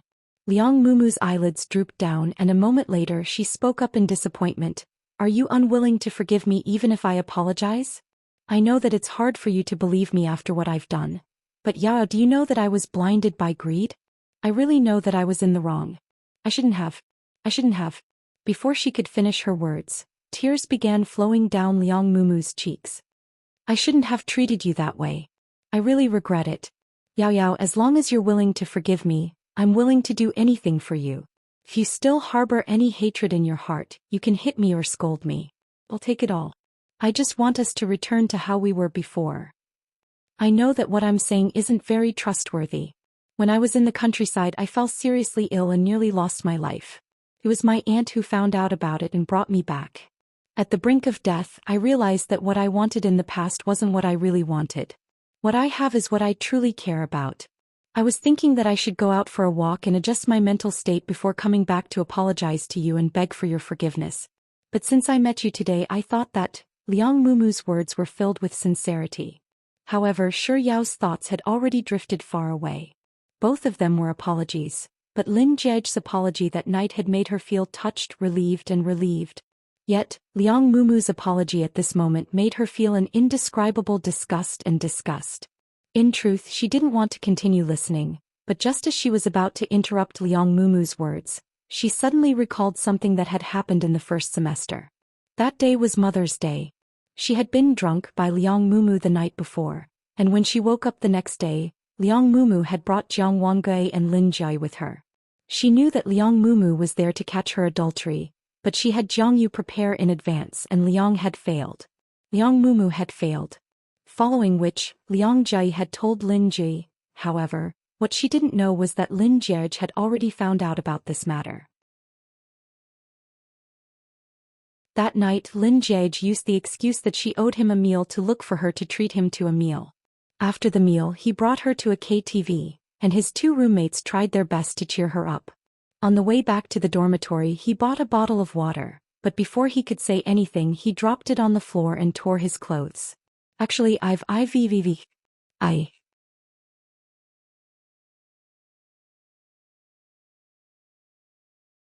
Chapter 629. Shi Yao, there are some things just like this bottle of mineral water on the ground. Once it shatters and the water spills, it's impossible for it to return to its original state. There are some things just like this jacket in my hand. Even if it's torn, it'll still be able to be worn after some mending. It was only after she returned to her dormitory room that she finally understood the meaning behind his words. She had replied to his message, and when she realized that she had guessed correctly, he was indeed trying to coax her, and for an instant she felt very touched and warm. Back then she had even mocked him. If she remembered correctly, she had sent him a very long message saying that his way of coaxing others was a little coquettish on the inside. She even said that he would never be able to return to his original state once the glass bottle shattered and the water spilled. In the end, she even told him gleefully that it was fortunate that she was smart. If it had been anyone else, they wouldn't have been able to figure out what he was doing. Back then she truly thought that she had understood the meaning behind his words. Later on, when he asked her if there was anything else she wanted to say, her heart ached for the water, and she spouted a bunch of nonsense, saying that 24 renminbi of water could buy you a lot of delicious food. Eventually he replied with a "It's getting late, you should go to bed," and that ended the conversation that night. It wasn't until today that she finally realized that the reason why he had questioned her that night was because she had only understood the first half of what he had said. She hadn't understood the second half of what he had said. The first half of his sentence, smashing the bottle of mineral water, was referring to Liang Mumu, and the second half, even if the clothes were to be torn, they could still be worn after some mending, was referring to himself. So from that moment on, Lin Jie had already been regretting, feeling guilty, and vexed over the vicious words he had said to Liang Mumu. An indescribable warmth suddenly crept into Shi Yao's heart. Paying no heed to Liang Mumu's words, Shi Yao suddenly spoke up softly. Indeed, there are some people who can never return to the past, but there are some people who can start from the beginning again. Shi Yao's voice was a little soft, so Liang Mumu didn't hear her clearly. Thus, the words at the tip of her tongue stopped and she asked, "Yao, what did you say?" Immersed in her own thoughts, Shi Yao ignored her. Liang Mumu spoke once more, "Yao."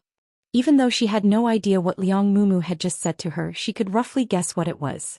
She stared into Liang Mumu's eyes and replied nonchalantly, "I said he can go back, but you can't." Liang Mumu frowned. "What do you mean?" "Yao, do you mean that you still won't forgive me?"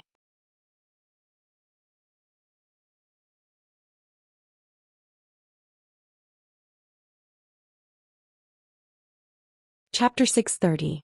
Liang Mumu hurriedly explained, "That's not it. Bao, listen to me. That incident back then was just a misunderstanding. They were too rash, I didn't mean to hurt you." As if she hadn't heard Liang Mumu's words, Shi Yao continued, "Qin Yiran from the art faculty in Ji University. Oh no, she's a year 4 now. Do you know her?" Liang Mumu, "I don't." This time Shi Yao didn't wait for Liang Mumu to finish her words before continuing, "Liang Mumu, there's something I haven't told you yet. On the day I bought Yentai, I saw you strolling around the antique market with Chiniran. Liang Mumu was taken aback. Roughly 10 seconds later she changed her initial "I don't know her" to say, I do know her, but she was the one who approached me, not me. I don't know what kind of conflict has happened between you and her, and I don't know what she did to you. Liang Mumu, I wonder if you've heard of this phrase before. Burning the bridge after crossing the river? As Shi Yao spoke, she turned to look at Liang Mumu and curled her lips up. Before Liang Mumu could speak, she had already exposed her mercilessly. You, on the other hand, are burning the bridge after crossing the river, aren't you? There are many things that I understand. You were the mastermind behind the incident on the forum a few days ago, weren't you? If not for you, how could she have known about Nuanyuan getting beaten up in the karaoke room? During the first semester, you were the one who gave Chiniran the photo of me being a sugar daddy on the school forum, right? Do you know?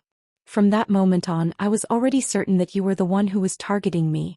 You're certain? Liang Mumu immediately grasped the crux of Shi Yao's words. Yes, I'm certain. Shi Yao stared fixedly into Liang Mumu's eyes and said, Chiniran is just an idiot. Do you really think that she'll be able to stir up any trouble? From the start to the end, I knew that you were the mastermind behind all of this. Not only did I know that you were the mastermind behind the 2 incidents on the forum, I also knew that Chiniran was the one who ambushed me in Linjiaj on my birthday as well. That afternoon I saw you at the shopping mall. You were shopping with 2 girls, and those 2 girls happened to be the ones who spoke ill of me in the washroom of the Golden Resplendence back then. I remember very clearly that day, you sent me a message asking me why I didn't invite you out to play with Linjiaj. When I came out from the washroom, I heard the others talking about me, saying that not many people knew that I was Lin Jierge's fiancé, so how could they know so much about it? I couldn't help but feel suspicious about it. After returning to the private room, you said that you wanted to play a game, but in the end I ended up kissing Lin Jierge. I didn't expect Lin Jierge to really kiss me. At this very moment, Liang Mumu stared at Shi Yao, unable to say a single word. In contrast to Liang Mumu's shock, Shi Yao was as calm as still water. Liang Mumu, do you think that I'm only good at eating? That I don't know anything at all? I know that you didn't accidentally let Grandpa Lin know that Lin Jierge was going to cancel our engagement. I also know that you intentionally brought up Han Jing's name in Grandpa Lin's ward so that Grandpa Lin would misunderstand me. I also know that you were the one who arranged for me to meet Lin Jierge in the elevator when you invited me out for a meal at SKP back then.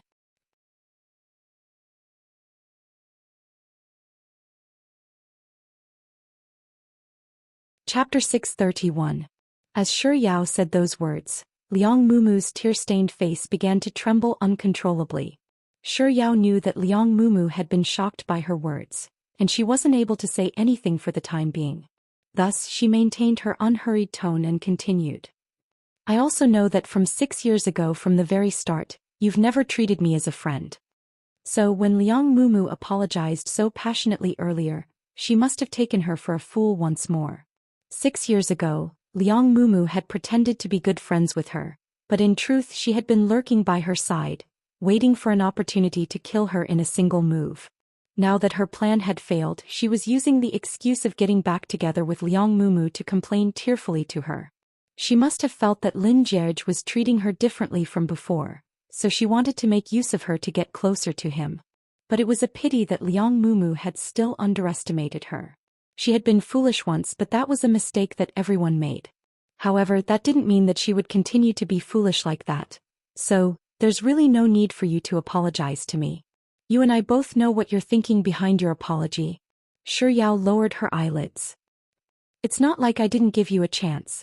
On the night of Mother's Day, I intentionally pretended to be drunk to give you a chance. But you didn't want it. You insisted on doing it. That day, when you appeared in the hotel room with Auntie Lin and Sis Joy, I already knew that you and I. Shi Yao suddenly raised her head, and her tone became much sharper than before. The next time we meet we'll be mortal enemies. Liang Mumu's face immediately paled. She really didn't expect that her humble apology would fail to win Shi Yao's forgiveness. She was clearly a foolish existence. Why did she suddenly become so foreign to her? It was so foreign that she felt like she had never truly understood Shi Yao before.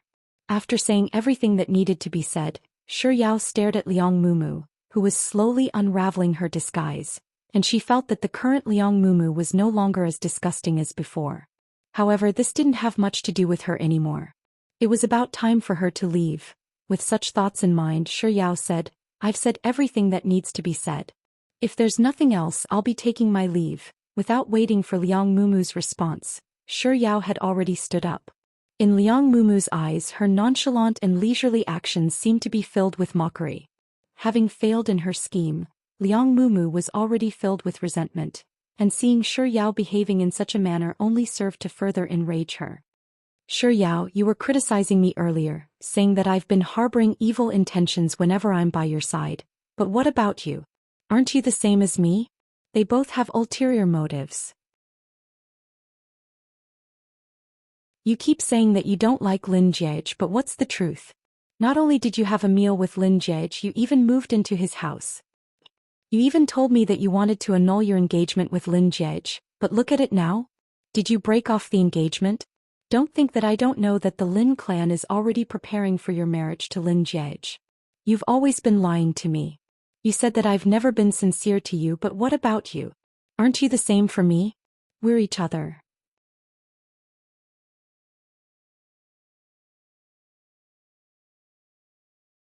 Chapter 632. I was serious when I told you that I wanted to annul my engagement with Lin Jiej, and it's also true that I don't like Lin Jiej. I have my own life and I have someone I want to love. At this point, Shi Yao realized that she had said too much, so she quickly shut her mouth.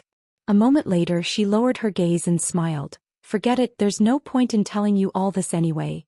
Just a moment ago, Shi Yao had stopped speaking, and in the next moment she was already walking forward.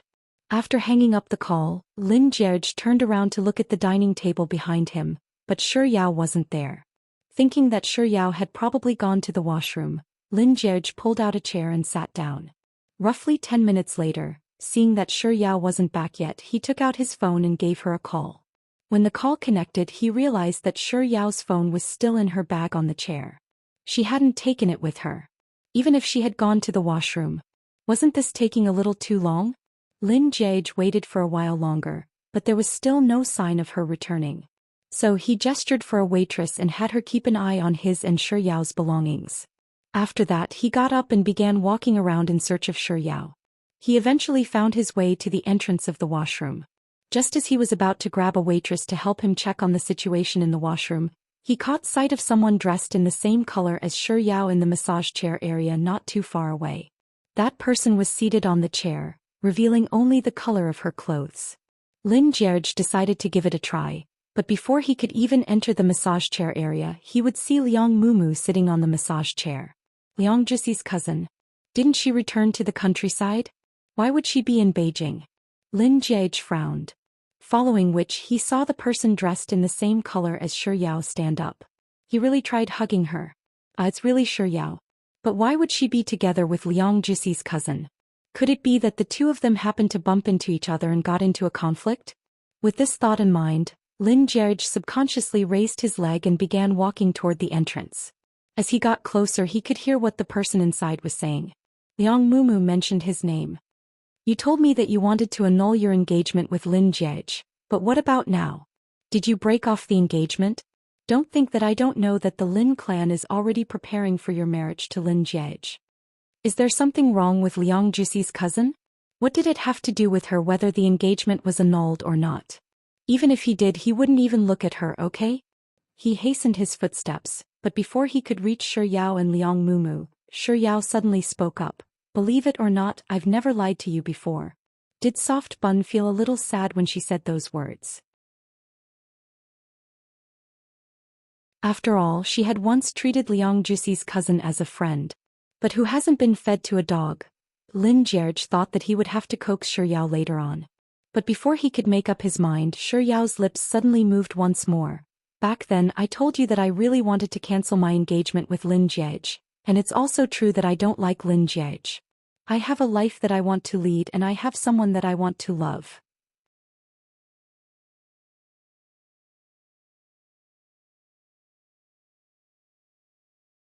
Chapter 633.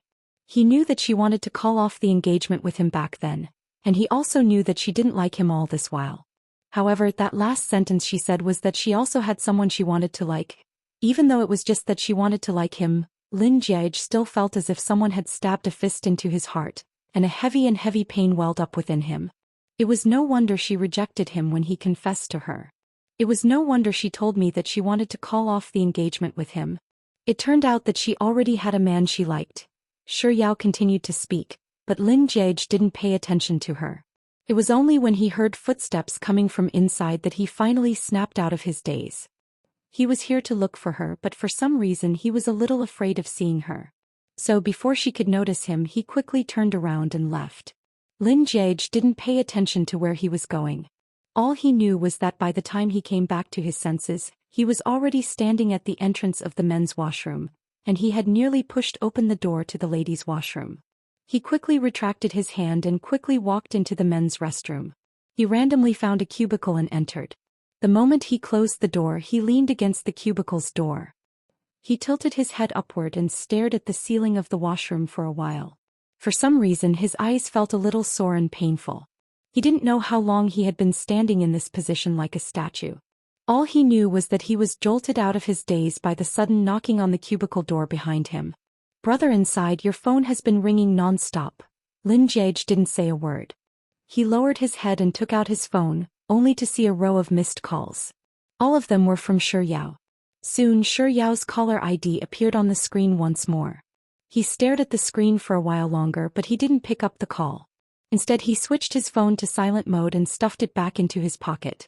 Maintaining his previous posture, he leaned against the door for a while longer before he slowly straightened his body, opened the door behind him and walked out. Standing in front of the sink, Lin Jiege glanced at his reflection in the mirror, and he could clearly see that his eyes were slightly reddened. He turned on the faucet, grabbed a handful of cold water and washed his face. Then he looked in the mirror again and smiled. After making sure his face wasn't as stiff as before, he grabbed 2 pieces of tissue, wiped the water off his face and hands and walked out of the bathroom. With a single glance he saw Shi Yao standing in front of the French window, anxiously trying to call him over the phone. He stopped in his tracks and stared at her for a while before he lifted his feet again and walked over. When he stood in front of her, she sensed that someone was approaching. She looked up, and when she saw him clearly, the anxious expression on her face immediately relaxed. "Where did you go?" "We're about to board the plane. I've called you so many times but you didn't pick up." "I see." Hearing Shi Yao's words, Lin Jiege took out his phone from his pocket and took a look at it. Then with an indifferent tone he said, "I accidentally muted my phone. I was in the washroom earlier." After hearing Lin Jiege's explanation, Shi Yao replied with an oath before urging Lin Jiege to hurry up and board the plane. "There's only 10 minutes left before the plane's doors close. We have to hurry up."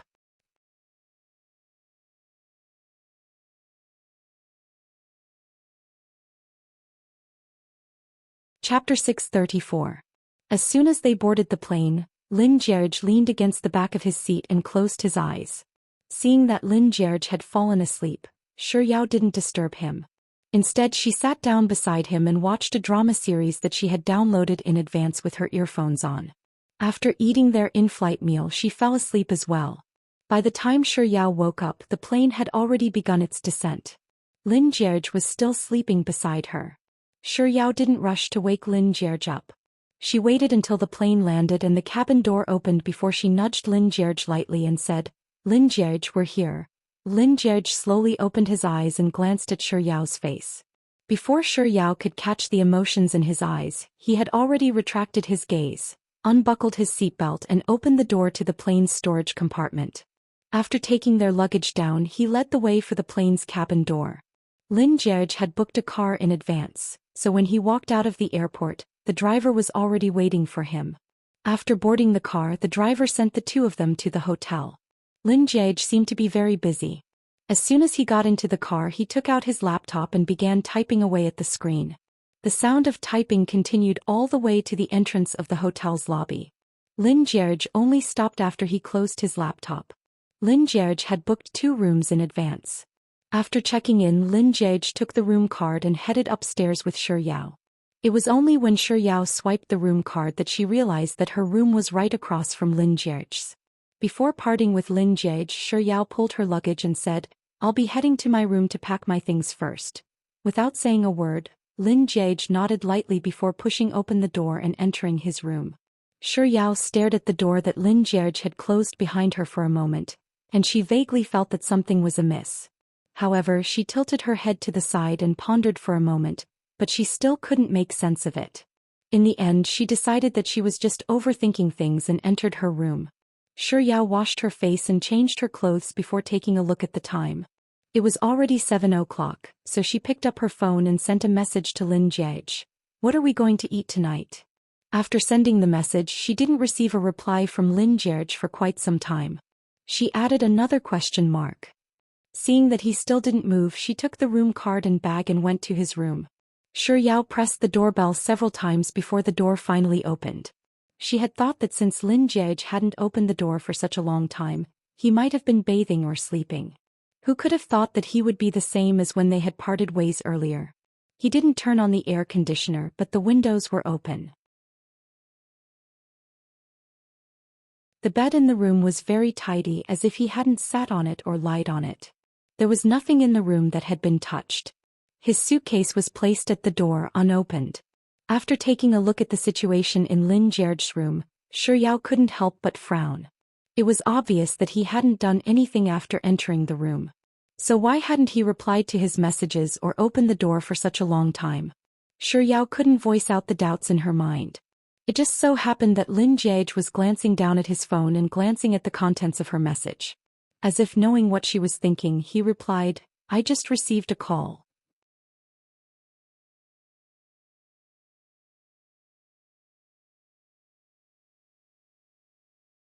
Chapter 635. Hearing Lin Jiage's explanation, Shi Yao didn't think too much about it. She took the elevator with Lin Jiage and headed to the hot pot restaurant. However, this wasn't the first time she had noticed that something was amiss with Lin Jiage, so she paid close attention to him throughout the entire meal. Other than being unable to eat too much spicy food, he didn't seem to be too different from how he usually was. By the time they were done eating the hot pot and returned to the hotel, it was only 8:30. After returning to their respective rooms, Shi Yao went to take a shower to wash away the smell of the hot pot. Suddenly, she felt a craving for fruits, so she took out her phone and ordered a takeaway. Around 20 minutes later, the takeaway arrived.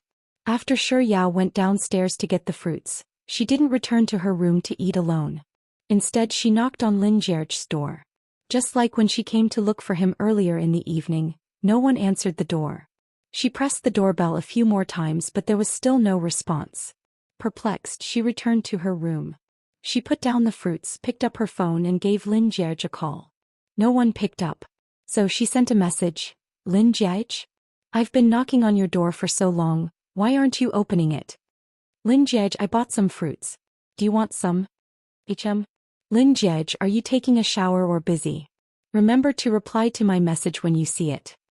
"Oh, you're ignoring me for so long. Are you asleep? All right then, I'll eat it alone." After sending Lin Jiage a few more messages, Shi Yao still didn't get a response from him. So she opened the takeaway, grabbed a fork and sat in front of the floor-to-ceiling window, enjoying the night view while eating the fruits. It was still early, so she didn't feel sleepy at all. After finishing a quarter of the fruits, she logged into the game. After returning to the hotel with Shi Yao, Lin Jiage took a shower before lying on the bed wrapped in a bathrobe. As soon as he closed his eyes, he felt as if a curse had been cast on his ears. He recalled the words Shi Yao had said at the Beijing airport that afternoon. "I also have someone I want to like, someone I want to like, someone I want to like." Those words echoed in Lin Jiage's ears countless times. He suddenly sat up, took out a set of clean clothes from his luggage and put them on. After stuffing his room card into his room, he walked out of his room and headed to the top floor's lounge to have a drink. The lounge of this hotel was beautifully designed. Through the bright windows, one could see the brightly lit city outside. While listening to the elegant music, Lin Jiage admired the night view below as he sipped on his wine.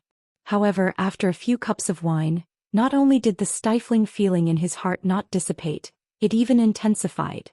He didn't know how long he had been here alone. The phone screen that he had placed on the table lit up. It was a call from Shi Yao, but he didn't pick up the call. Instead, he gulped down a glass of wine. After he put down the wine glass, his screen lit up once more. This time it was a message from Shi Yao. Lin Jiaj? I just knocked on your door for a long time.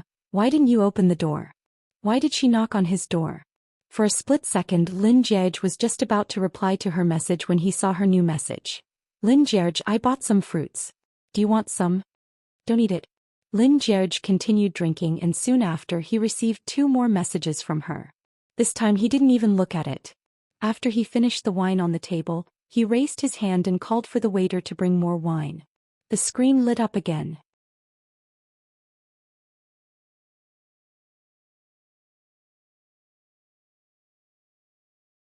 Chapter 636.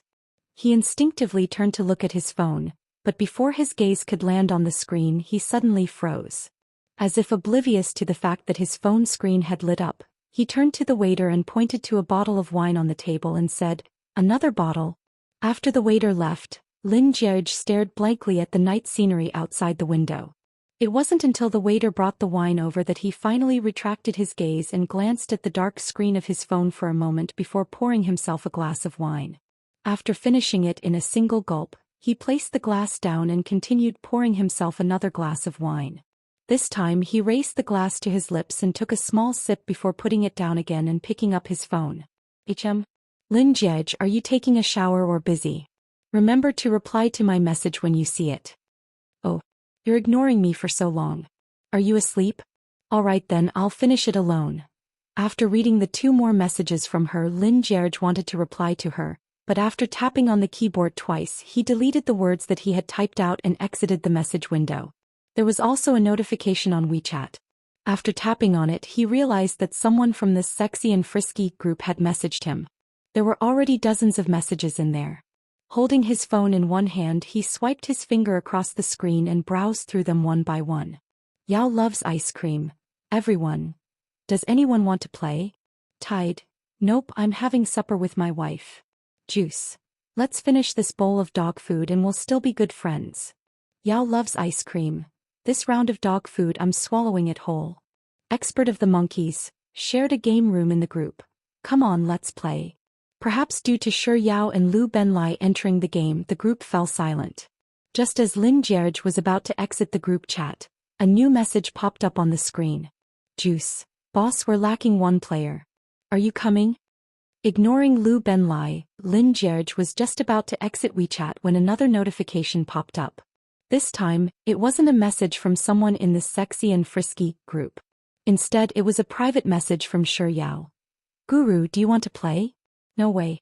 Lin Jiaj grumbled in his heart as he raised his wine cup and gulped down all of the wine in it. By the time he put down his wine glass, a new notification had popped up on his screen. It was the game room that Shi Yao had shared with him. Lin Jiaj averted his gaze away and refilled his glass once more.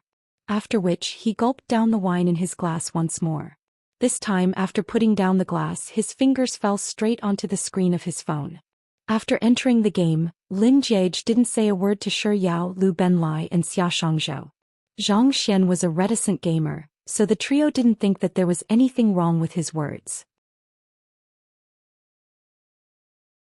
After Zhang Xian was done preparing, Lu Benlai, the owner of the house, tapped on the button to start the game.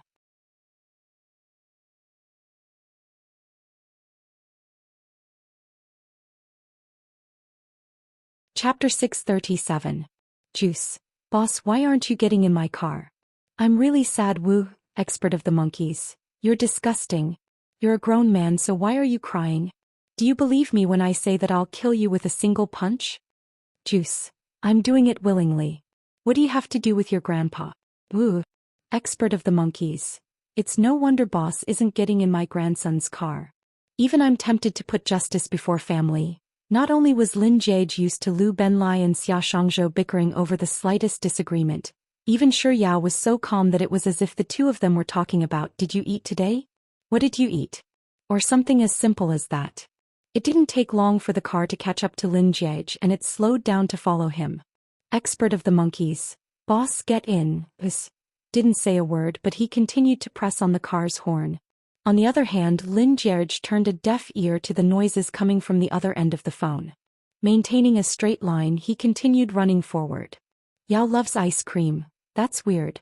Why isn't the guru getting in the car? Is it because his voice isn't on so he can't hear us? Expert of the monkeys. That makes sense. Yao loves ice cream. Let me type and ask him. A second after Shi Yao said those words, Lin Jiege saw a line of words appear on the screen. Yao loves ice cream. Guru, get in. Ignoring her, Lin Jiege continued driving forward. Expert of the monkeys. That's weird. What's wrong with our boss? Could it be that he's not in the car because he's on autopilot? Juice. Wait for me to knock our boss over. It's not like he'll die from an accident. Lu Benlei's words sounded in Lin Jiege's ears through the earpiece. In the game, Lin Jiege was standing on top of a car. Just as Lin Jiege was about to jump back to the ground, a gunshot came from the southwest direction, piercing through his level 3 helmet and knocking him to the ground. Juice. Damn, there's someone in the southwest direction. Expert of the monkeys. Get out of the car, get out of the car. Hide behind the car. Boss, crawl over here and let Sis Yao save you. Juice and I will torture them. After being knocked down, Lin Jiege happened to land in a safe position behind the car. Shi Yao seemed to have heard Xia Shangzhou's instructions. After jumping out of the car, she immediately ran up to him and crouched down to try to save him. However, after her hand was placed on his head for less than 2 seconds, he crawled on the spot twice, interrupting her rescue. She reached out again to save him. He continued to climb. 2 times in a row. Yao loves ice cream, Guru, don't move around. I won't be able to save you if you do that. I don't need her to save me. With such thoughts in mind, Lin Jiege dashed out of the car. Since they were in the blue zone, his health bar was dropping at a rapid rate. By the time he crawled to a place with no cover, someone from the team that was fighting against Xia Shangzhou and Lu Benlai had already turned him into a crate. Then a sentence appeared on the screen. Come to the bowl, eliminated, 111,111, with UMP5. Juice. There's something wrong with our boss. Expert of the monkeys. There's definitely something wrong.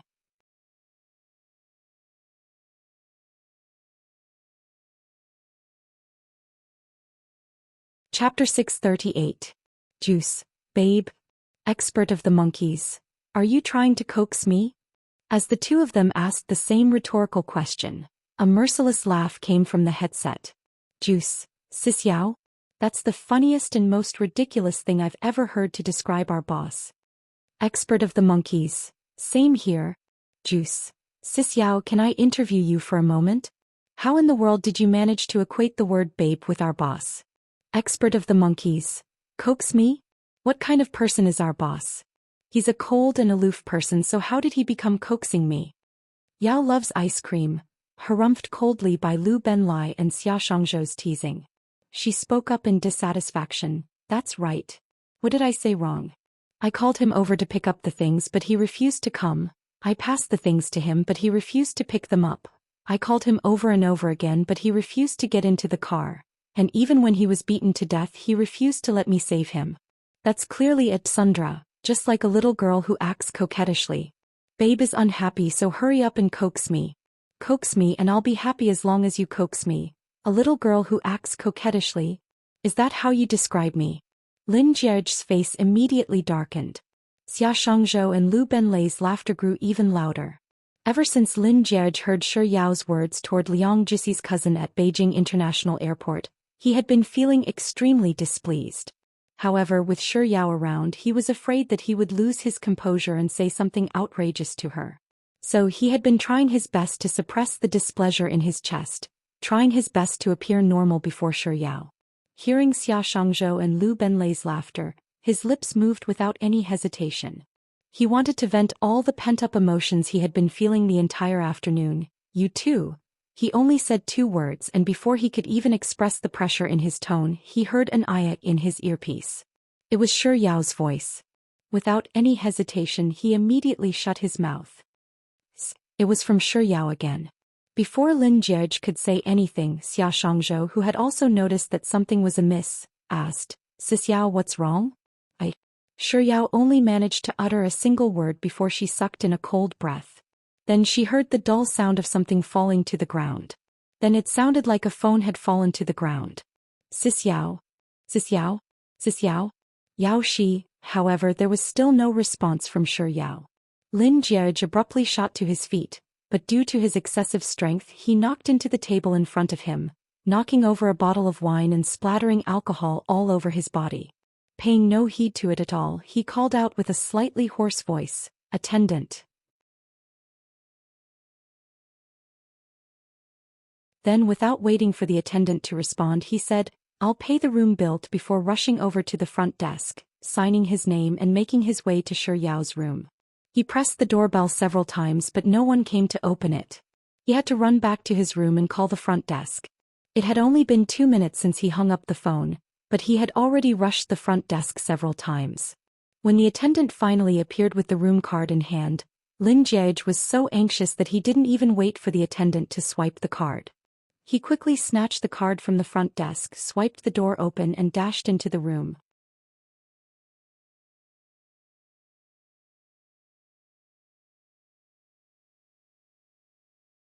Chapter 639. Yao Yao. As soon as those 2 words left his mouth, he had already rushed to her side and asked, "Yao Yao, what's wrong?" Her face was frighteningly pale and her forehead was covered in beads of sweat. There was no color on her lips either. When she heard his voice she tried to speak, but she only managed to squeeze out a single word, "Pain." "Pain? Where does it hurt?" Lin Jiege asked as he glanced at Shi Yao's abdomen. "Stomach pain?" After asking that question he raised his head to look at the surroundings before rushing to the bed. He took out her identity card from her bag and shoved it into his pocket before returning to her side. Bending down he carried her up and ran out of the hotel room. "I'll bear with it. I'll bring you to the hospital right now." As he spoke he hastened his footsteps. As they entered the elevator he could feel Shi Yao's body trembling in his embrace. For some reason his arms started trembling as well. As he pulled her into his embrace he spoke once more, only to realize that even his voice was trembling. "Yao, don't be afraid. We'll be at the hospital right away." Even though it was already late, it was fortunate that the hotel Lin Jiege had booked was located in the most bustling area, so there was an empty car right after they left. After Lin Jiege carried Shi Yao into the car, he hurriedly said "hospital" to the driver before lowering his head and coaxing the young lady in his embrace with a gentle voice. Soon they arrived at the hospital. Lin Jiege registered for a consultation, and Shi Yao was taken away by the doctor. The examination didn't take too long, but Lin Jiege paced back and forth in the corridor in a state of panic. When the doctor came out, Lin Jiege immediately rushed over and asked, "Doctor, how is she?" "She's fine. It's just acute gastroenteritis. I've prescribed some medicine for her and she'll be able to go home and rest after she's done with the 4-drip. Lin Jiege asked doubtfully, "Are you sure? She's already in so much pain that her body is trembling, and she's sweating profusely. How can she possibly be able to go home and rest? Do you know how to treat patients? Which medical school did you graduate from? What degree? Do you have a diploma? Where's your principal? Call your principal over." The doctor shot Lin Jiege a sideways glance. "You can either stay here and watch over her, or I'll call the security to send you away."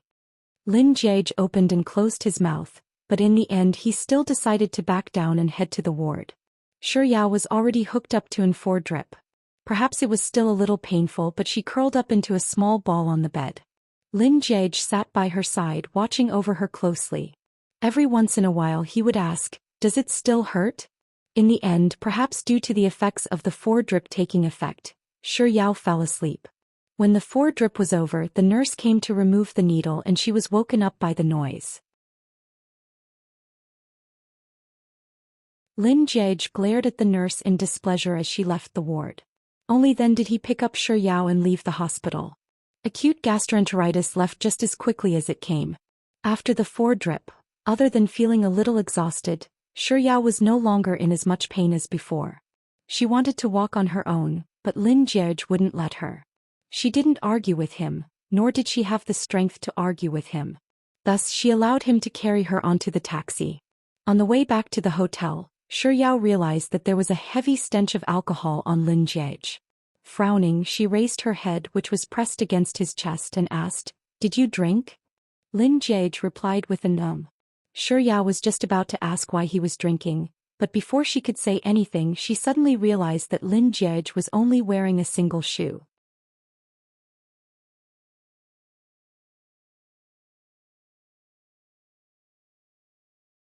Chapter 640. Lin Jiege replied with an Shi Yao was just about to ask why he was drinking, but before she could say anything she realized that Lin Jiege was only wearing a single shoe. His feet were covered in dirt and there were many places on his feet that were stained with blood. From the looks of it he must have been walking barefoot for a long time. Did he lose his shoe while carrying me to the hospital? In an instant, an indescribable emotion filled Shi Yao's heart. She stared at his feet for a long while before she finally moved her fingers. Then she realized that his clothes were terribly wet. She frowned and turned around.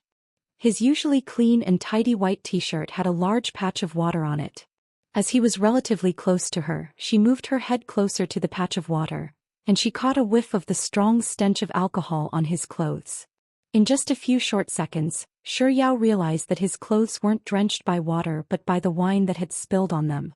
She had stayed with him for a month, so she had a good understanding of his daily habits. He loved cleanliness to the point that it made one's hair stand on end. Yet he was actually willing to accompany her in the hospital for several hours while wearing dirty clothes? Staring at the patch of water on Lin Jiege's clothes, Shi Yao couldn't help but tighten her grip on them as she bit her lips.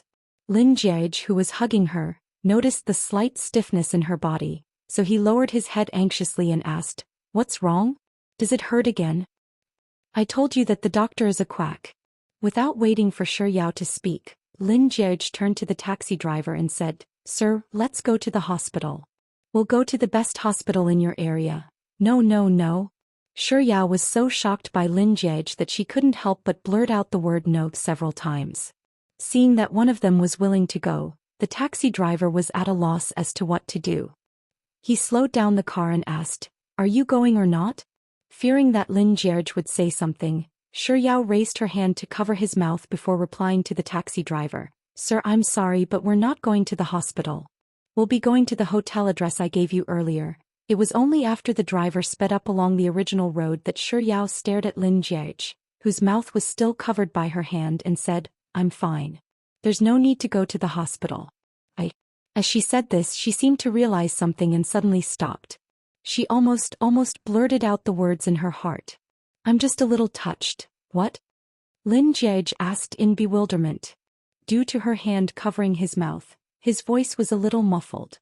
Recovering from her daze, Shi Yao replied with a casual oak before rolling her eyes as if nothing had happened at all.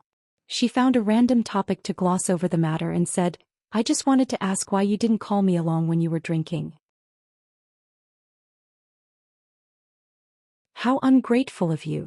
Lin Jiege stumbled, not knowing how he should continue speaking. He couldn't possibly say that he was in a bad mood and went to drink, could he? How embarrassing. Lin Jiege pondered for 2 seconds before replying, "I have an appointment with a client."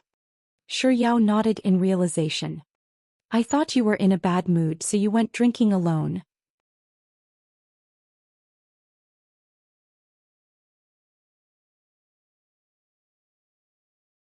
Chapter 641. That's hard to say. Anyone in my shoes would feel depressed at times. However, Shi Yao didn't say those words out loud. Instead, she suddenly thought of something and changed the topic. "Right, did you spend a lot of money on your treatment tonight?" "It's not a lot to me." Lin Jiege knew that Shi Yao loved to eat, so he often used the price of food to describe the cost to her. "But it's quite a lot for you. After all, a Häagen-Dazs ice cream a day is more than enough for you to eat for an entire month. So what if you're rich? Can you do whatever you want just because you're rich? Can you flaunt your wealth just because you're rich?" Shi Yao puffed up her cheeks. She didn't feel like talking to Lin Jiege anymore. A moment later, Shi Yao thought that it was indeed a big deal to be rich. You can do whatever you want with money. After all, you can even afford to disregard a month's worth of Häagen-Dazs ice cream. But so what if Lin Jiege is rich? Sooner or later, all of his money will end up in another woman's pocket. With this thought in mind, Shi Yao felt a little better. So what if Lin Jiege is rich and capable of earning money? By the time a woman takes him in, he'll still end up working for her. Shi Yao was mocking Lin Jiege in her heart when for some inexplicable reason, she couldn't bring herself to be happy at all. She was going to annul her engagement with Lin Jiege, and it was impossible for Lin Jiege to remain unmarried for the rest of his life. So, what kind of woman would marry him? Would she come from a prestigious family? Would she be very beautiful? Would she be mature and elegant? But that was weird. What was wrong with her? She clearly had someone she liked, so why would she care so much about the woman Lin Jiej was going to marry in the future? While Shi Yao was deep in thought with a deep frown, the taxi stopped at the entrance of the hotel. After paying the fare, Lin Jiej carried Shi Yao back to the hotel. He carefully placed her on the bed before asking, "Do you feel any discomfort?" Shi Yao shook her head. "I'm fine. Are you sure?" Shi Yao asked impatiently. "I'm really fine." He raised his hand and stroked her head, saying, "You should rest for now. I'll head back to take a bath and I'll come back to see you later." As if an agitated kitten had been pacified, Shi Yao replied with a gentle. Lin Jiej stood up and walked 2 steps toward the door. Then, as if he had suddenly thought of something, he walked over to the water bar and boiled a pot of hot water.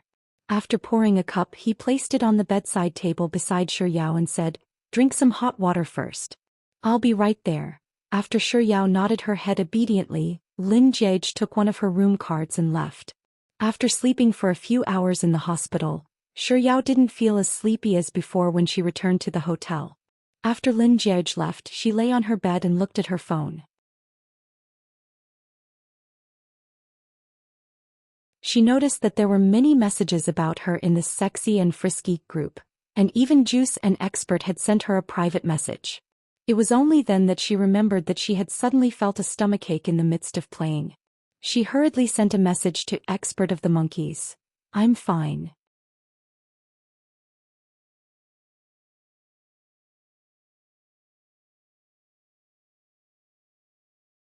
Chapter 642. It didn't take long for Juice and Expert to respond to Shi Yao's message. Mr. Numbers was the only one who didn't respond.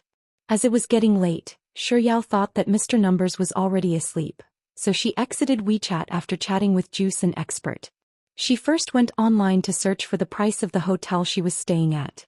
Then, as if fearing that she would forget about it, she grabbed her bag, took out a small notebook and began writing on it.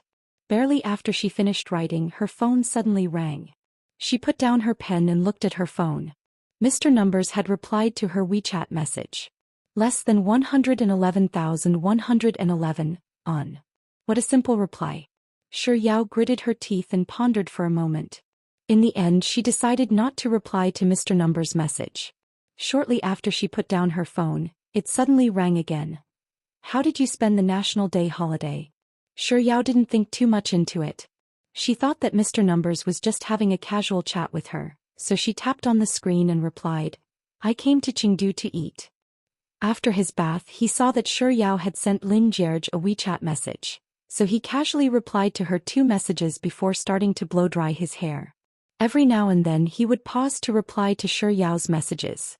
When he saw the words Chengdu to eat, Lin Jiej couldn't help but curl his lips. Soft Bun is indeed different from the rest. Others come to Chengdu to play, but she comes to eat. Then he replied to Shi Yao with a doting "oh." Looking at 111,111's, "oh." Shi Yao couldn't help but frown. Such a simple reply again? How was she supposed to respond to that?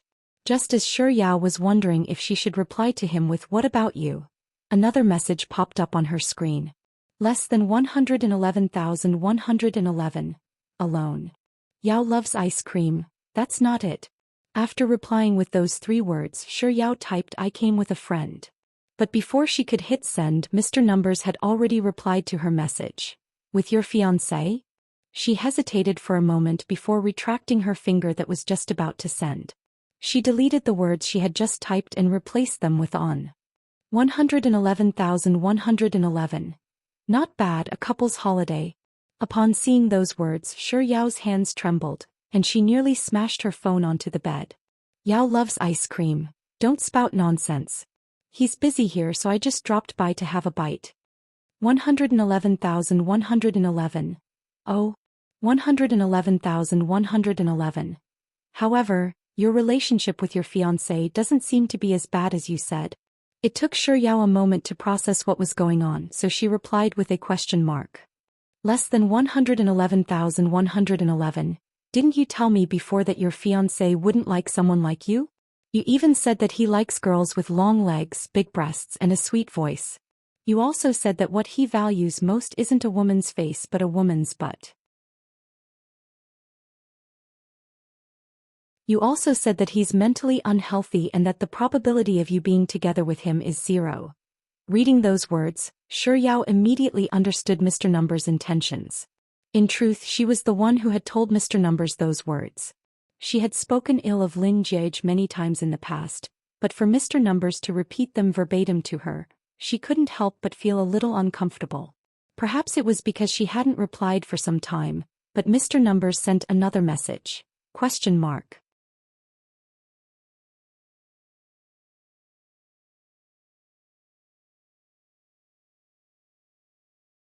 Chapter 643.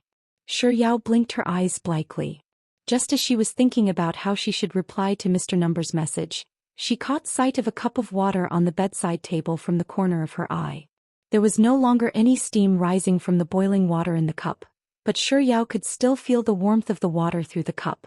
Not too long later, she retracted her hand and typed a line of words on her phone screen before sending it back to Mr. Numbers.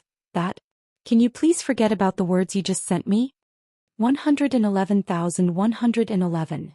Question mark. 111,111. If I'm not mistaken, you're the one who told me those words? Why do you want me to forget them? Shi Yao choked on her words, not knowing how she should reply to Mr. Numbers' message. However, she couldn't just leave it at that. She racked her brains for a moment before replying in an unreasonable manner. I'm the one who told you those words, but you mustn't forget them. In any case, you can forget them and pretend that I've never said those words to you. Today will be the last time. You mustn't mention them to anyone in the future. If I find out, I'll. She didn't know Mr. Numbers in real life, so her usual threat of I won't eat with him was completely ineffective against him. After pondering for a moment, Shi Yao decided to switch to another threat. I curse you. Be careful not to starve to death. Be careful not to starve to death. Those words sound so familiar. Staring at the screen, Shi Yao tilted her head and pondered for a moment. Then she recalled the first time Lin Jiege asked her to meet him in the forest behind her dormitory. He'd ruined 4 of her cakes and she'd replied angrily to him. For some reason, recalling that incident, Shi Yao didn't feel as angry as she had back then. Instead, she felt an inexplicable urge to laugh. As she stared at the screen of her phone, her eyes turned soft and curled up. After blow-drying his hair and changing his clothes, Lin Jiege walked out of his room in his hotel slippers. Just as he was about to enter Shi Yao's room, the phone in his hand suddenly vibrated. Lowering his head, he saw the long message that Shi Yao had sent him. When he saw the words "Be careful not to starve to death," his footsteps came to a halt. Clutching his phone, he stood in the middle of the corridor and thought back to the time in the woods when she had angrily thrown those words at him. At that time he thought, how could there be such a cute girl in this world? Even his scolding had no offensive power at all. Did he grow up eating cuteness? Now that he saw this sentence, he realized that it had been more than half a year since she had first appeared in his eyes. In the past half a year, although he had been depressed, angry and sad because of her, he had also been happy, excited. The myriad of emotions were far more exciting than those he had experienced in the past 18 years. It was as if he was once a piece of white paper, but because of her appearance, it became a colorful painting. Lin Jiege stood on the spot for a moment before a sentence suddenly appeared in his mind. He hadn't known her for that long, but in this period of time to him, both you and I are beautiful. A layer of warmth crept into Lin Jiege's eyes. It took him a long while before he finally recovered from his daze. Tapping his finger on the screen, he replied to her message. Looking at your posture, I see these 4 words. Yao loves ice cream. Those 4 words.